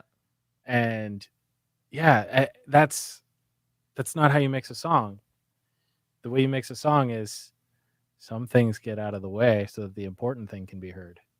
Yeah. And I'm sorry, guys, but the vocal's usually the important thing. 51% at minimum, your lead vocal is the most important thing. And I mean, if you want proof, look at publishing. Track is 50%. Top line is the other 50%. The rest of it, yeah. With the mix stuff, like one of the things I did was just like one set of notes, point form, tell me what you want, not how you feel. Yeah, with timestamps if we need it. But I just try to hammer that into them. It's just like you know it's like you get a paragraph and you're like, oh, snare up. Yeah, it's just like that. You didn't need to write all that. Yeah, you didn't need to know what your girlfriend was up to last week in order to turn the snare up. I had a buddy send me something today, and basically what the band wanted was kick drum out of the intro. That was it. And it was like a conversation. It's like kick drum out, intro, done. So talking about mixes, because I know we usually get attached to our first mix. when you send it out to the band, possibly stupid question, is that where you're like, I'm good with this, I can sign off on it? Usually, Or do yeah. you leave a little bit of space just in case someone wants something? I mean, what do you mean, like in headroom wise, or No, in just like? just with like, because I know some people, I know two tricks. Sometimes they'll put something a little bit lower than the mix, like a guitar solo a bit lower in the mix, for that they'll send the band to see if they all focus on that. Then they're just like, he knows the mix is good, or they know the mix is good, or they'll put something too loud in the mix, so they're just like, I'll just turn the, like, if that's all they're focusing on, then they'll just turn that down and they're good. No, I don't do tricks. I like when I hand it to them as it should be. And then like if they come back at me with notes, sometimes they're super valid notes. I'm just like, oh shit, I didn't think of that. Yeah, approach. totally. Other times there's a discussion to be had, but a lot of what I've been working with lately have been more solo artists, and even when it is bands, which I still work with bands, and I love bands. I don't hate bands. I'm sorry. We love bands. Man with love. But like in the mix process, it's like I need one of you to be the artist, and the artist is going to define what the sonic values are here. Because if you're all pulling different directions, and if you're all trying to service your egos, the song's just going to end up suffering. And I don't know where I was going with that. No, it's interesting because like this is an interesting path, because like I found most bands that I've worked with, there's usually one kind of driving force. Sometimes like there's two-ish, but usually there's one person. Just like in sales, it's like you want to talk to the person that actually is going to cut the check. And it's like usually in bands that I figure have a good, or I find have a good dynamic. Usually one person has the vision of what it's supposed to be, and they can kind of make the calls on certain things. But I found, especially when I was working at studios in the past, some of those projects were like the band's not looking to be rock stars and get a bus and be number one on Billboard and stuff like that, but it's like it's their hobby and it's fun. So everyone that's paying into it, everyone wants to have a say in what's going on. And some of those projects, I found it was really difficult. Those are the hardest to mix, because there's the romantic element of a recording for them. When for me, I'm just like, no, I want to make sure the song sounds good so you guys can do something with it. With those projects, you almost want to be like, all right, here's the guitarist's mix and here's the drummer's mix. Yeah, it's like picture day. It's just like everyone gets their own picture, and it's good, but you don't want to serve it up to them like that. And then here's the one that's going to go out to the world. Yeah, and it's just that you want to tell them sometimes too. It's like if you get to where you talk about wanting to get to, you will have no say in the mix at the end. Yeah. Your so A&R you said something that reminded me of what I was trying to get at. Whoever's going to cut the check. And that's kind of, what's this? Phone voice. It's AJ, yeah. AJ, what's up, buddy? I miss you. But yeah, kind of following the money isn't always a bad thing, because like if I'm doing mix revisions on a song, if the label's the one paying the bill, I answer to the label. If the artist is the one paying the bill, I answer to the artist. So that kind of defines how I treat mix notes. Like if artist is just paying me, then they are the label. So they're my boss. So if they come back with a bunch of notes and say, I want the craziest things, I'm like, all right, here's your mix. Yeah, no, that's. But then like the cool part is when I'm working with labels, I really like labels and managers, because they have a bigger picture view of it. And they can just be like, no, we want a marketable product, and we hired you because we trust you to make a marketable product. So you do your thing, and if we have any notes, then we'll send them to you. But it's always going to be in the same direction of like serving the song to make it connect with the largest audience. No, that's bang on. I believe too, like whoever holds the purse strings calls the shots. Yeah. Because you got to make sure that they're happy. And yeah, the further up you go, everyone's going to have an opinion on it. And sometimes you do have to wait for the boardroom to come back with their notes on certain things. Yeah. My favorite's when you get like two A&R guys send different notes, and the artist sends different notes. And then you just like look at the artist manager and just be like, no, this is now your problem. You're going to go over these notes and decide what's best for the artist and give me a new set of mix revisions, because let me know. I am not going to get in between the four of you. That is not my job right now. Yeah. But back to that though too. It's just like the idea with more and more artists, like, self-producing, doing their own stuff. They don't need to worry about what other people think. They can just make it sound the way that they think it sounds good to them. And again, back to your record you put out, it's like I get to hear some of the fun stuff that you're thinking, and also you know how to pull those tricks off in the mix, into some of the textures, and it's like you get to do all that stuff. And again, when we try to bring that stuff to bands, sometimes they're just like, "No, this is weird." You're like, "No, it's Yeah. cool. Trust me, it's cool." Like, no. I think you just gotta. I think it's important that they grow into producers at this point. Like the technology's there, and I've been encouraging everyone I work with, just like get a DAW, stop fucking around, because I think the more they play with it, the more they'll start to see what I see, Yeah. and the easier it'll make my job. No, don't. No, totally. No, that's one of the first things I say when, with the class. It's like I ask everyone the DAWs that they're using and stuff. I'm like, I've been using Pro Tools 15 years. I'm like, I can teach you how to do 90% of my job in Pro Tools in 15 minutes. Because a lot Yeah. of it's record, playlist, and how to edit basic stuff. But in like the depth of the program, the more you use it, the more you figure out like why it's as powerful as it is, or any DAW is really as powerful as it is. You just need to mess around with it. Um, Are you still just Pro Tools? You don't I'm play with still, anything else? I'm still just, I've really, it's on my list to learn Ableton and to learn Logic, because we have Logic at the Mac lab at school, and then there's a lot of people using Ableton. So yourself. Ableton's cool as shit. I'm schizophrenic with DAWs now. I use everything. Like this project I was working on today, I did the track at Ableton. All the vocals I did, all the artist did in GarageBand. So then I pulled it into Logic, and then I'm doing the final mix and pulling it all together in Pro Tools. Why would you pull the vocals into Logic? Because he did it in GarageBand, and GarageBand files just open in Logic. Right. God, that makes sense. Yeah, and then you can just do a quick export from Logic straight to Pro Tools. Oh, interesting. AAF files, if you don't know what they are. They're great. I think we talked a lot about recording, your background, where you are right now. Do you got a few minutes to talk about some fun stuff? Absolutely. Spotify. Yes. Love Because Spotify. everyone's been throwing around their Spotify Wrapped and stuff like that, and someone made a good point. It's just like I feel like for the rest of the year we've been crapping all over Spotify's artist payouts, which from my experience have dropped by about 75% the past year, because of how their math is and the way that it works. It's like the more users, they just divvied up from that, and like it's been insane how many more people have been using Spotify this year since they've been working from home, because they're not Right. worrying about bandwidth at all or anything, especially for Canadians that we still have like data plans. When down in the States everything's unlimited.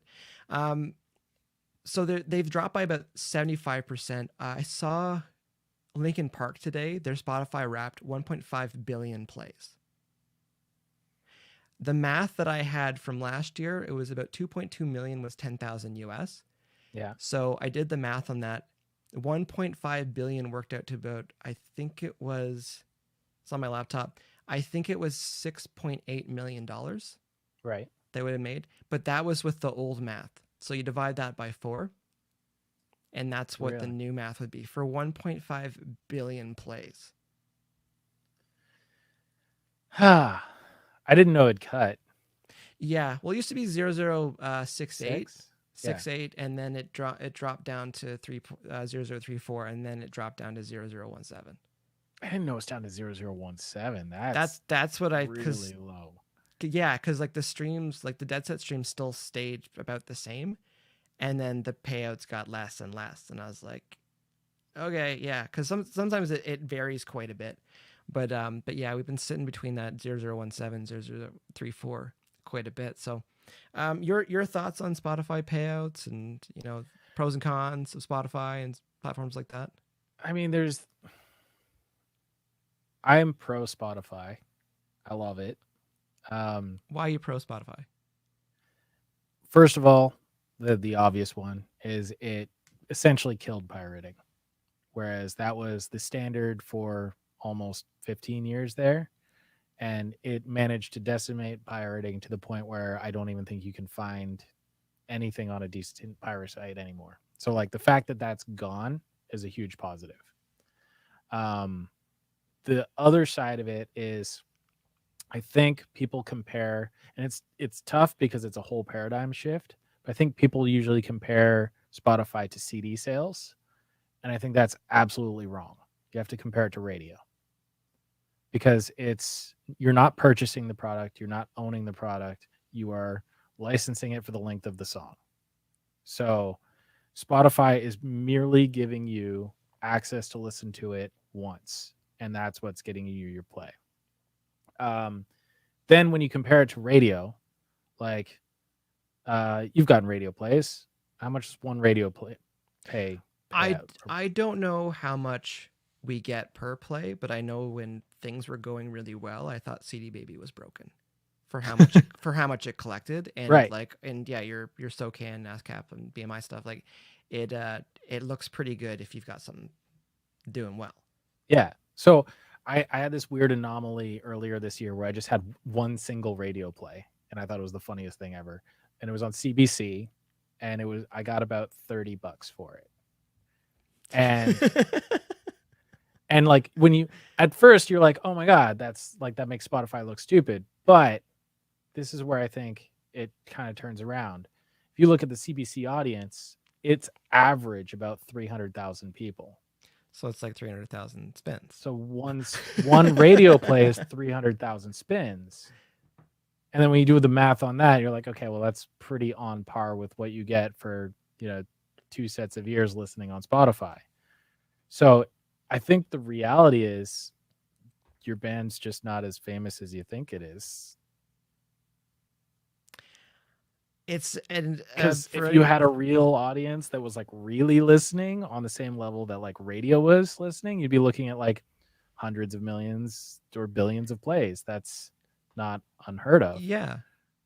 No, that's the, for anyone just listening, the facial expression Dajaun just made after maybe the band's not as hot as you think it is. That's the honest truth. And it's like, and it's a really tough pill to swallow. And I see people being like, oh, Spotify only paid me 17 cents. It's like, you have less than 1,000 plays.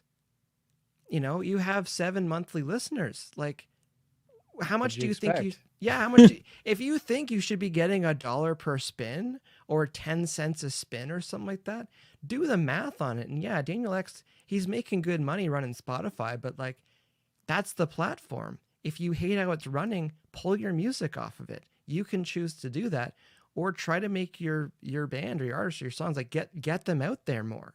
Build your audience more. Also, we always talk about Spotify.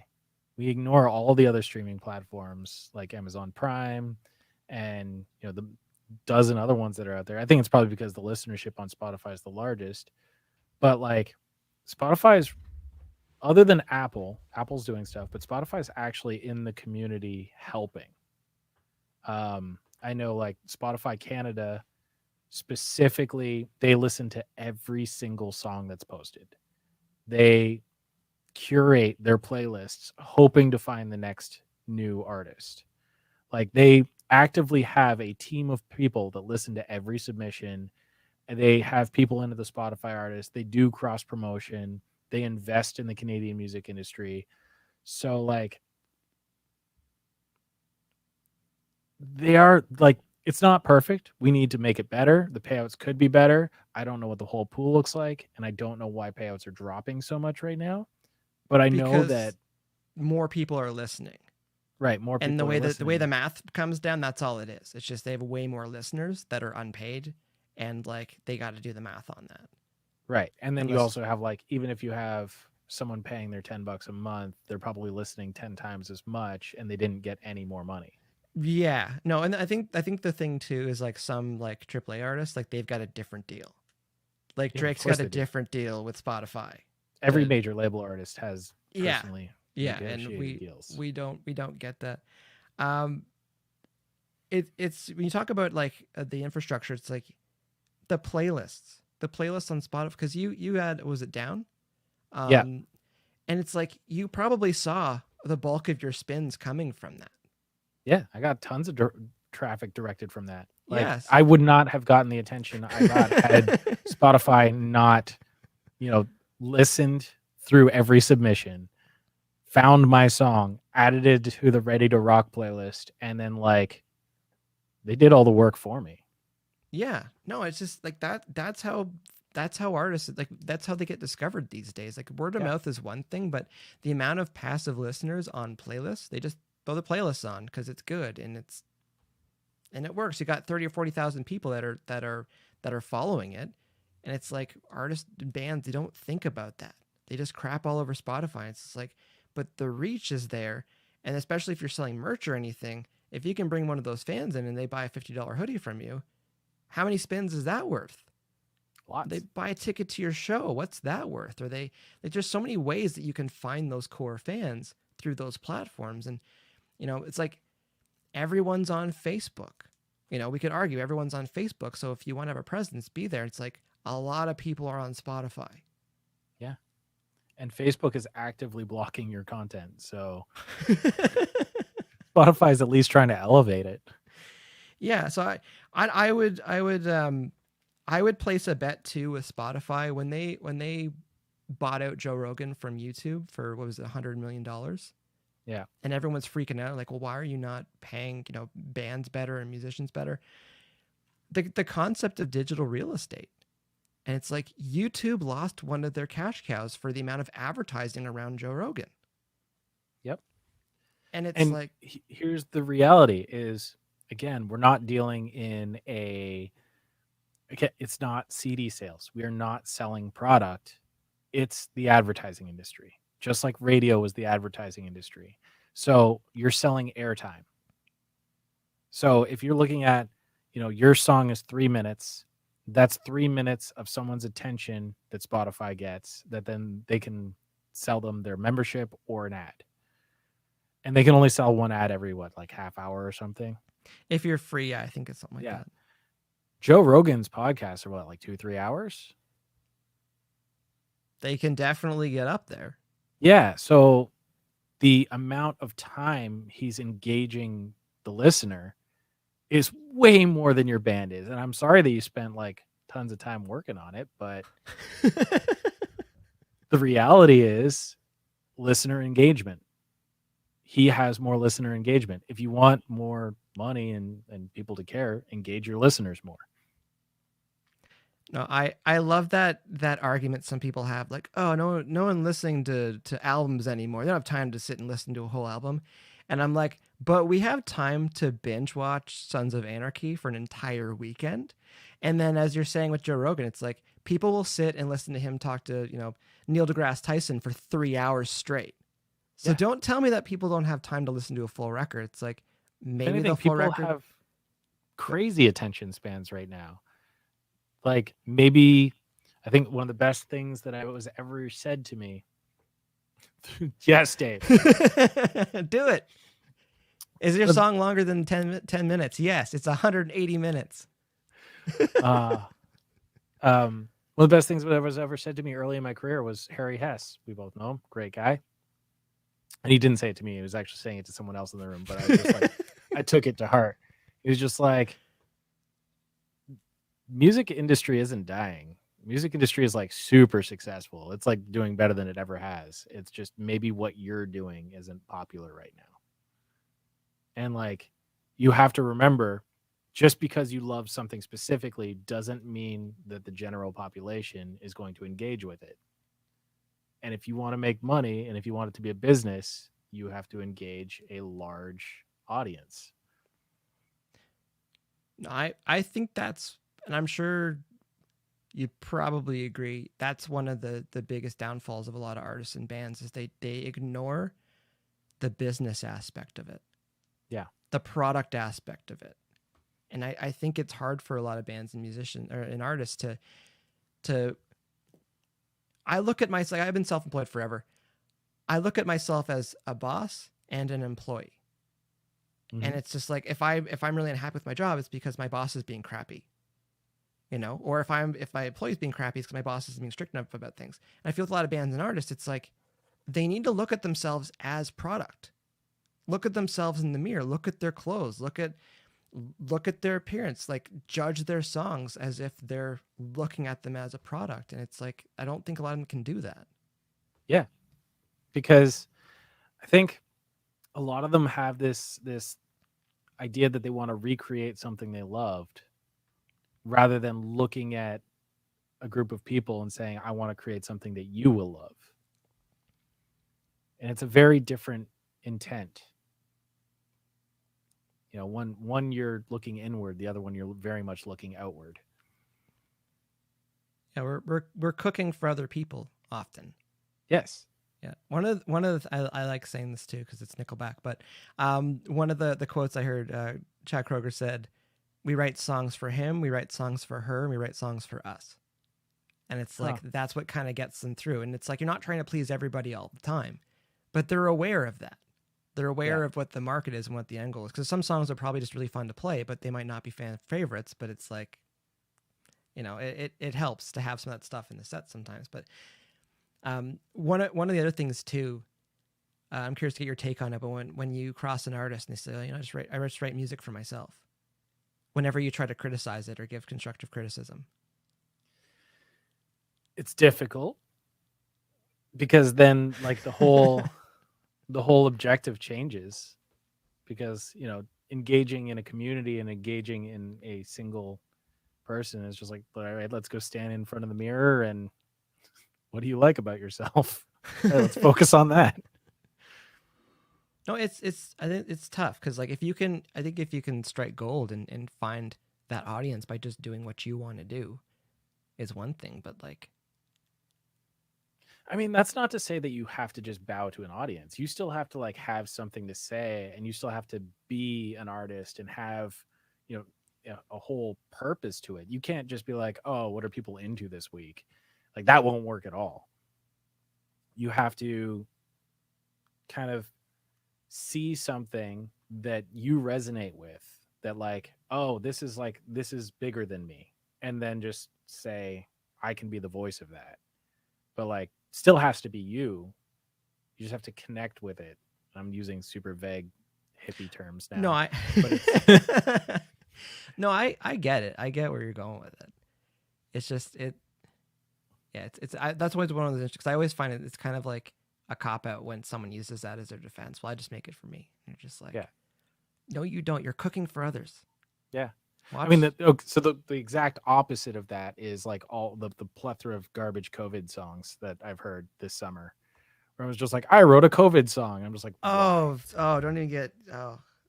Like, I feel bad, talking about it because like, and I'm sure you experience too. People like sending you songs and showing you stuff, and you're just like, I don't need to hear a song about it. Yeah, I haven't heard a great one yet. Just being honest. I think I wrote one. I haven't heard a great one yet. We'll steer clear of politics, but there's definitely a few things that happened down in the States last year, and people wrote songs about that too, and it made me cringe a little bit. It's like I get that people want to write something to kind of externalize it, but at the same time, just like I don't know about some of these topics. I think if you were writing from a true and honest place, and if it was like real art, it would be good music. But instead, they're just bandwagon hoppers. They're like, ooh, this is the hot thing right now, so I'm going to write about it. Yeah. No, I think that's a better way of putting it. Thank you for putting that in a better way.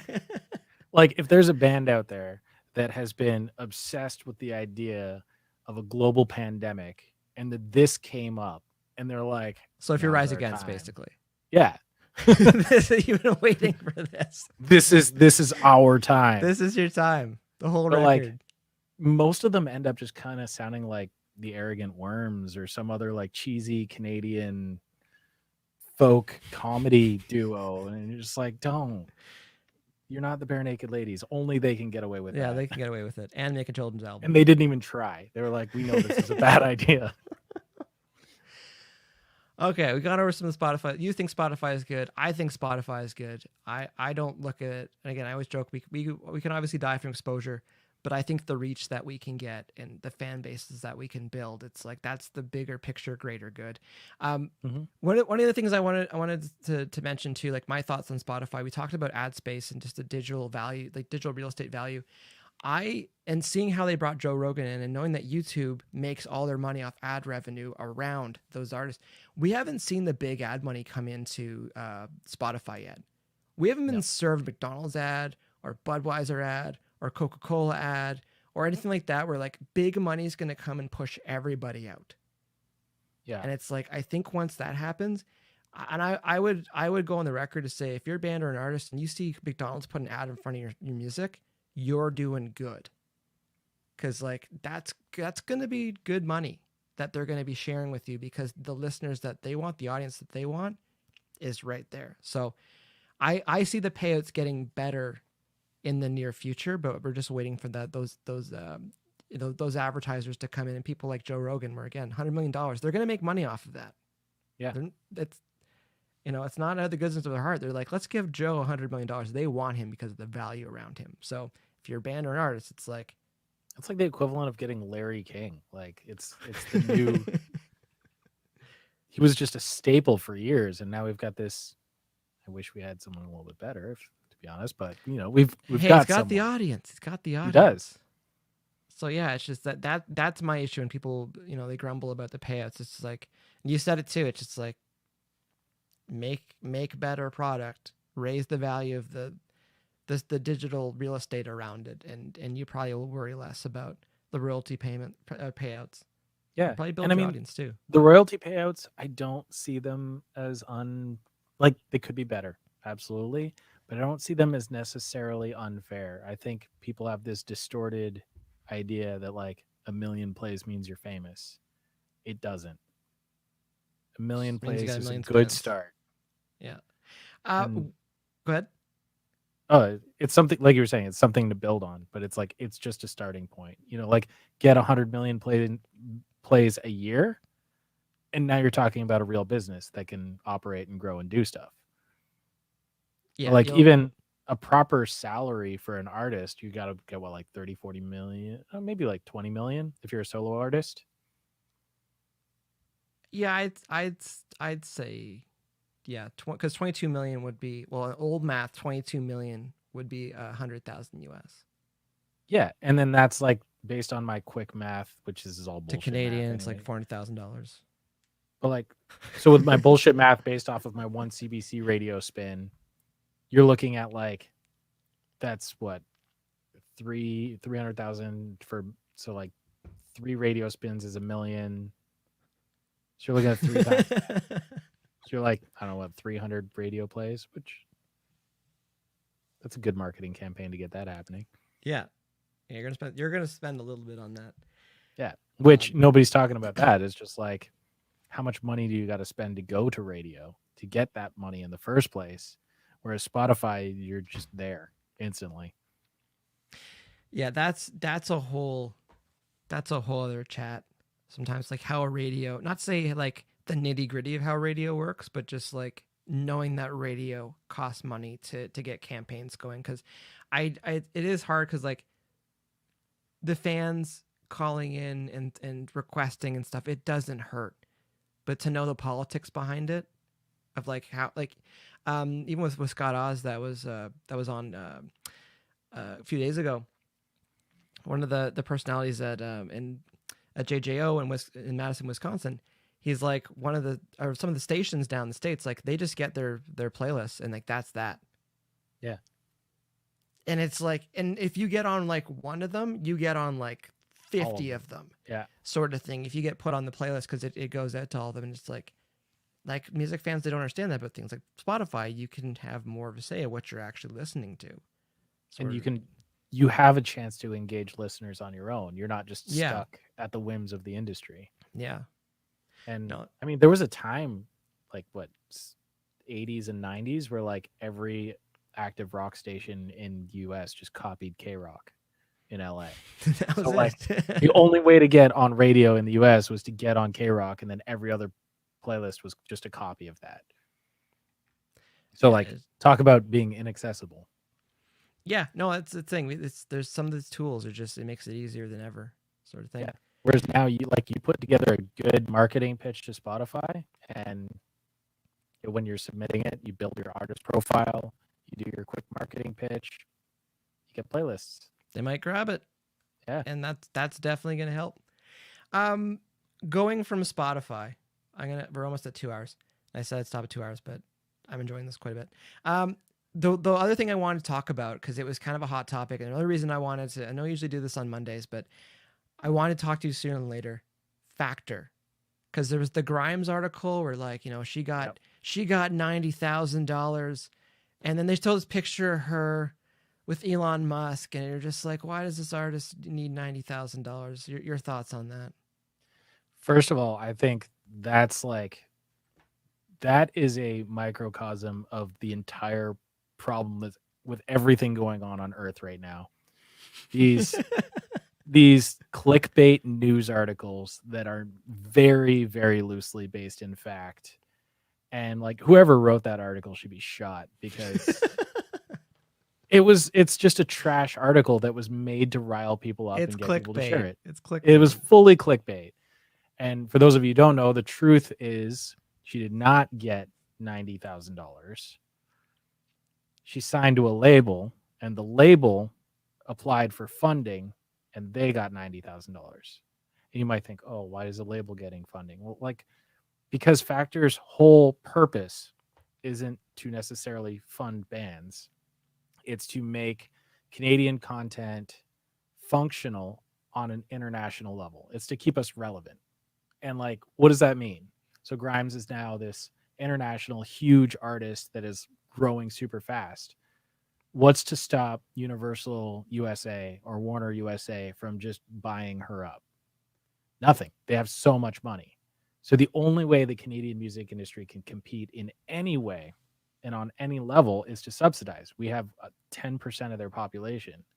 So if we want to keep Canadian media Canadian and still have control over it and embrace our industry, the record labels that are succeeding and the record labels that can sign big Canadian artists are going to need a bump to compete with corporate America. It's the only way it's going to work. And just to finish the thought, that money did not go in Grimes's bank account. That money barely even touched that record label's bank account, because that money has to be spent on the production. And that money is only 50%, I think, of the production budget. So the label has to put in another $90,000. And that's money that's going to be spent on Canadian marketing teams. That's Canadian studios, Canadian engineers, Canadian producers. That money's going back into Canada to create a product for a Canadian. There's no problems with it. It's, there's high emotions about people who didn't get their Factor grants, and there's high emotions about the fact that she's dating or married to a billionaire. But I don't know. It doesn't not make any sense to me. It makes perfect sense to me that we would spend the money on keeping it as CanCon and making sure that CanCon stayed relevant and stayed Canadian. It didn't just get washed into another American artist like Bieber and Drake and all those other ones that got swallowed up. No, it's an interesting your perspective on it. The idea we're trying to keep the artists here, and subsidizing a little bit so they can compete. Because an established U.S. label can just take the artists, and then it's kind of game over. And just like our oil industry or our tree industry, Americans just could come up and buy us out every single time. Yeah. But that was the thing, and you hit it on the head. It's just that money's not going to her. That money was going to the label, and it goes to third party providers. It goes to so many things around it. Even because I've had some success with Factor, and the juried sound recording. I have a love-hate relationship with it because everyone applies for it. But if you get that, if you're a general artist, I got two things I want to say. If you get general artists, I think it's $25,000, $25,000 or $30,000, and only $10,000 can go towards your recording budget, and the 15 or 25 goes towards your marketing. Yep. And it's when bands and artists actually see that, as far as what Factor's trying to provide, it's part of me is I know you care about your music, but what is your business plan? How do you plan on making money doing this? Because it's not a charity. It's not handout. It's what's your plan? Because you have general, you have artists too. Dead Set was lucky to have artists too when we were touring, and we got a really good chunk of money from that to help us tour in the US and Canada. And it was all marketing money. None of it had to do with the recording. And then you have artist 3, which is like, you're established and you have access to 6 figures for certain things. And people, like some of the bands and artists, they grumble about that. It's like, if you gave all, I'm probably gonna get in trouble for this. If you gave all that money to developing artists in this country, how much do you think that they would actually succeed? Yes. And then when you try to go back to the table and ask the government for money, and they go, does the program work? Well, we gave out $60 million, and 2 EPs have 100,000 plays on Spotify. It's like, that would not fly. They need to show that the system works. They need to show some successful acts from all the funding. And it's like, I think that's what stings a lot of artists when they're just like, we didn't get it, and we're better than them, or like, why does Metric get like $300,000? It's like, because they're doing really well and they're smart with the business end of it. And they're not signing it all over to an American label and taking American money. They're keeping it Canadian. I think that's like the key thing that everyone somehow missed. They think that like Factor's startup for their band. Like, no, you still have if you want to make a record, you get together your record budget. Don't bank on Factor at all. Plan on paying for your record and then apply for the Factor grant. And if you get it, then all that money you had set aside for recording, you now put into marketing. You put into touring. You don't get that money back. It's not a free ride. And that's what I think pisses me off the most about it, is it's people looking for a free ride complaining about someone else getting a free ride when they're not getting a free ride at all. They've done a ton of work. They've done so much work to get to where it needs to be. She's this kid from Niagara Falls who is now a world icon from like DJing and electronic music. And I can't remember with Grimes, like a few years ago, I remember she got snubbed by Junos. And I was mad because I'm like, it sounds awesome. There was a moment where they could have made a stand and be like, no, this is good. Like, why is it not getting through? And she called them out on it. And it's just like, that's the Junos though. We'll all win Junos right after we win Grammys. That's another half an hour to get in some of that. But I didn't say that. But yeah, but with the Factor stuff, because again, I'm at a point now, and I think like it's understanding. It's like, it's not really going to the artist. It's going towards the business plan. It's going to other costs and stuff. It's the business. The business it's going to the Canadian music industry. Yeah, it's just the business model around it. It's for most bands, it's either non-existent or it's unrealistic or it's broken. And it's like, focus on that. Yeah, if your business model is good, if you have a solid business plan and Factor can see that it will like become a thing, you're gonna get the grant. Yeah, is the music good? Do you have a team? Those are the two things. Like on the grants that we've applied for, not heard back. It's like either we're really close or it's like they just want to know something. With Tense Machine for one of the applications, they wanted to hear what the game plan would be, because our game plan was so heavy on touring this year. Like we were trying to do 120, 150 shows, and it's like COVID shows up and our business model, like we're still able to pivot, but it's like that wasn't part of our application. And that's what we got back. It's just like, it would have been nice to hear some more things about like if you weren't out touring. It's like, it would have. Yeah, it's like back in February, it's like we had a different plan, and then things went bad in April as far as things were going. But that's the advice I got to give. And I think you share it too. It's just like, your music's one thing, but like, what's the plan to make some money from it? And there's a lot of artists that they can't stomach the idea of having to sell it. Yeah, and make money off of it. Which is totally fine. I don't know how many times I say this, but like, if you want to make music as art, make music as art. But if you want to make some money in the music business, make a fucking product. Make a product. Yeah, there's a balance. There's a balance there. The other rant I wanted to, because I do like saying this, it makes me feel better. The artist development grant for Factor is $2,000. And so it's a bit of work to apply for it and try to get it. We had CERB, we had CRB here in Canada, basically telling people to not go to work. and you could apply for seven rounds of that, $2,000 a pop. So easy math, 2 times 7, that's $14,000 the government gave you to not go to work, to stay home and try to not get sick. If there's 4 people in your band, 4 times 14, it's $56,000 the government possibly gave your band to not go to work and focus on things.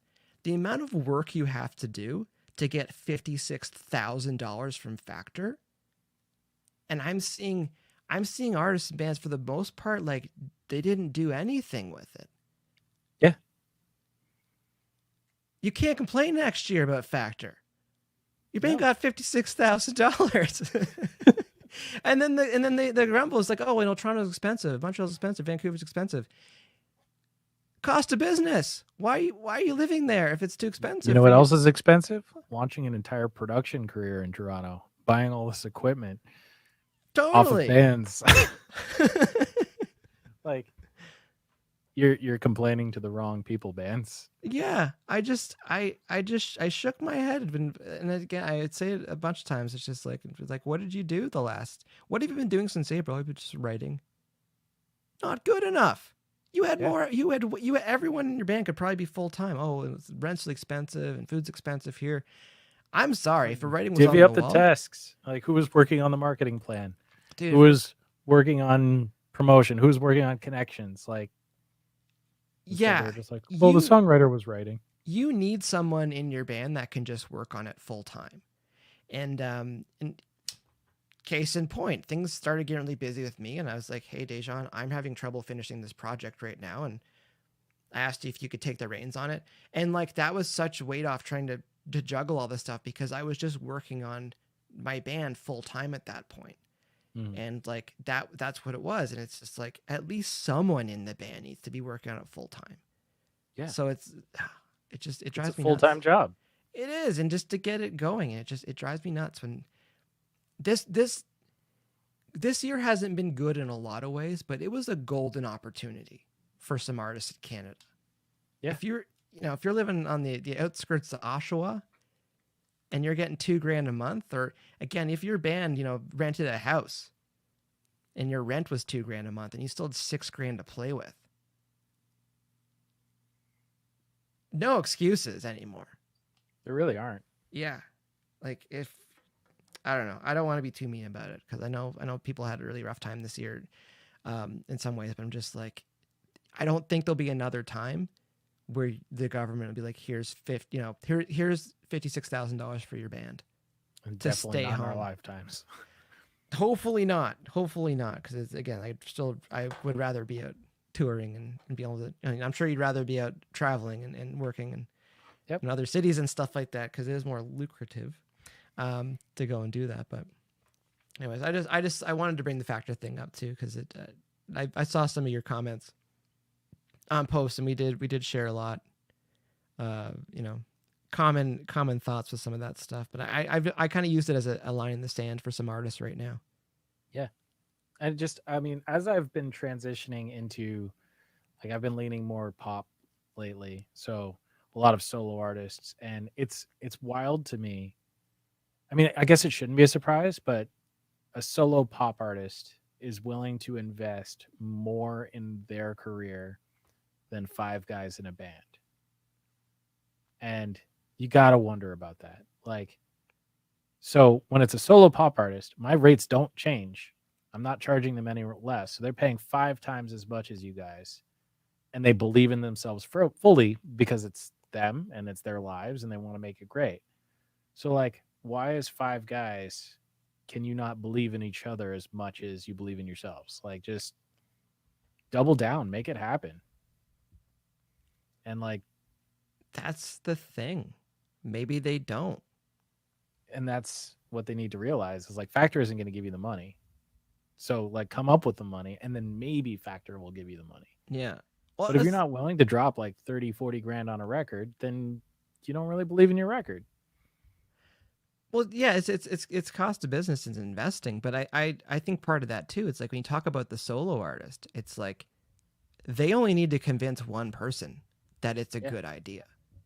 And I think, chemistry with bands, it's like to get 4 people on the same page or 5 people on the same page, like that's a lot. It's one thing to have a relationship with one person, but when you need to have a relationship between 3, 4, 5 people, Yep.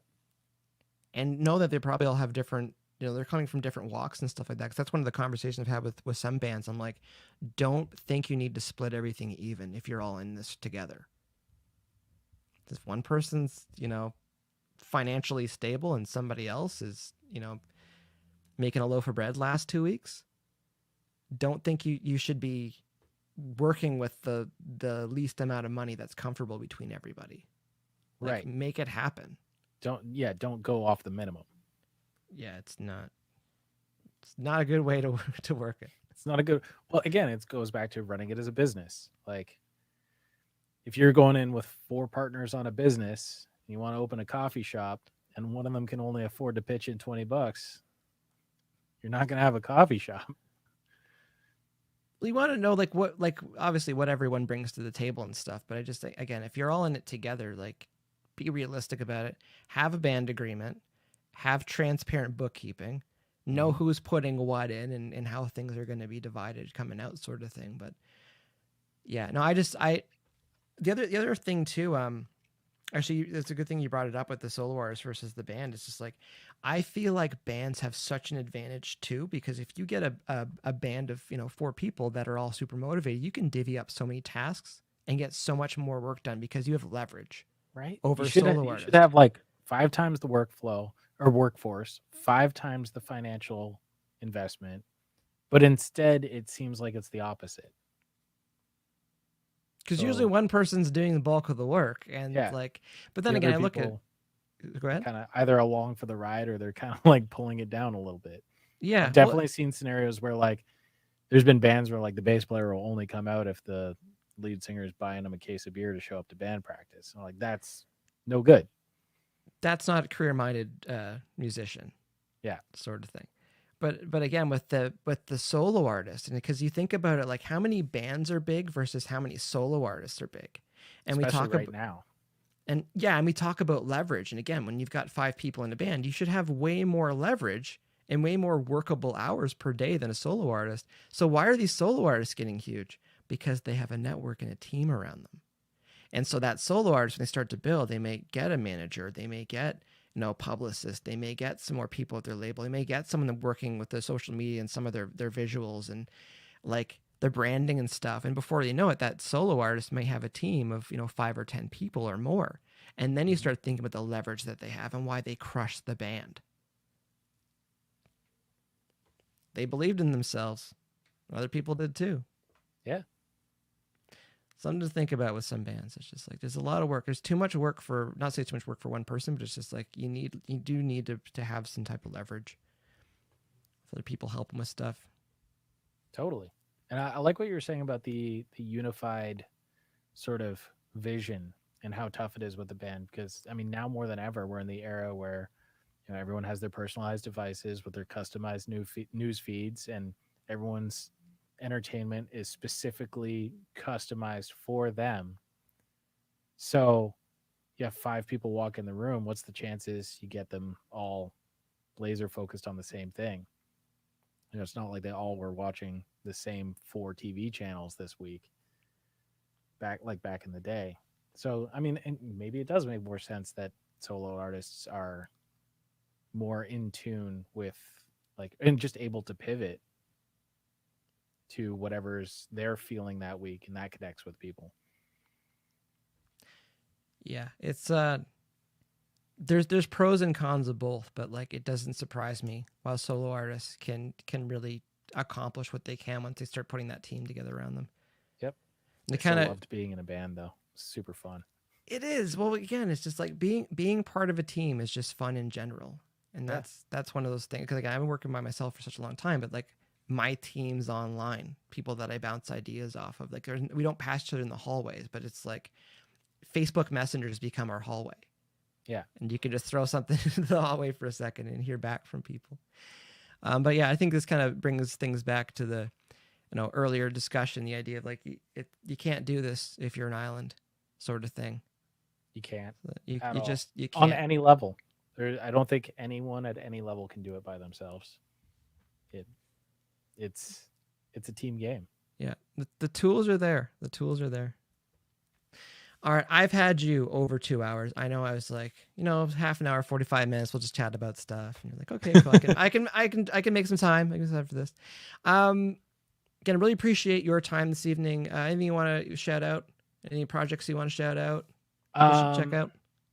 Check out. I just did a co-production with Gavin Brown, Havlin. Check that one out. He's really cool. A little folk pop artist. So I did half the songs on the record. Gavin did the other half. See if you can figure out which ones are which. That'd be fun. Another artist I am working with, Chris Ning. He's fantastic. Love him. Kind of pop industrial Lady Gaga meets Nine Inch Nails sort of vibe. So that is a mix. Yeah. I got one upcoming, Bad Look, who's really cool. But that's for later. That's a good name. That one's gonna be fun. But that one won't be ready for a while, so it's gonna be some time. But yeah, who else? Shout out to my manager Dan Hand. I love you. Good guy. And if I'm forgetting anyone, sorry. And everybody else. Yeah, everybody else. And everybody else. I love you all.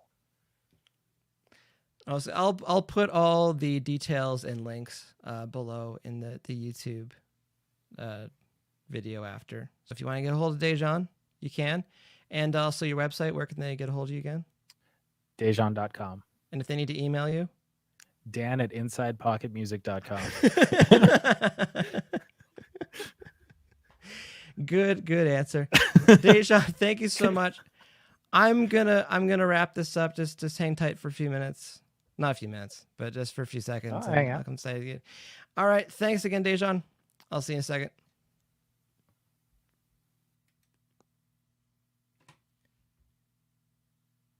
Wrong fader. Dajaun Martineau again, my guest this evening on DearBands Live, episode 10 already. I was kind of shocked to see how quickly this came together.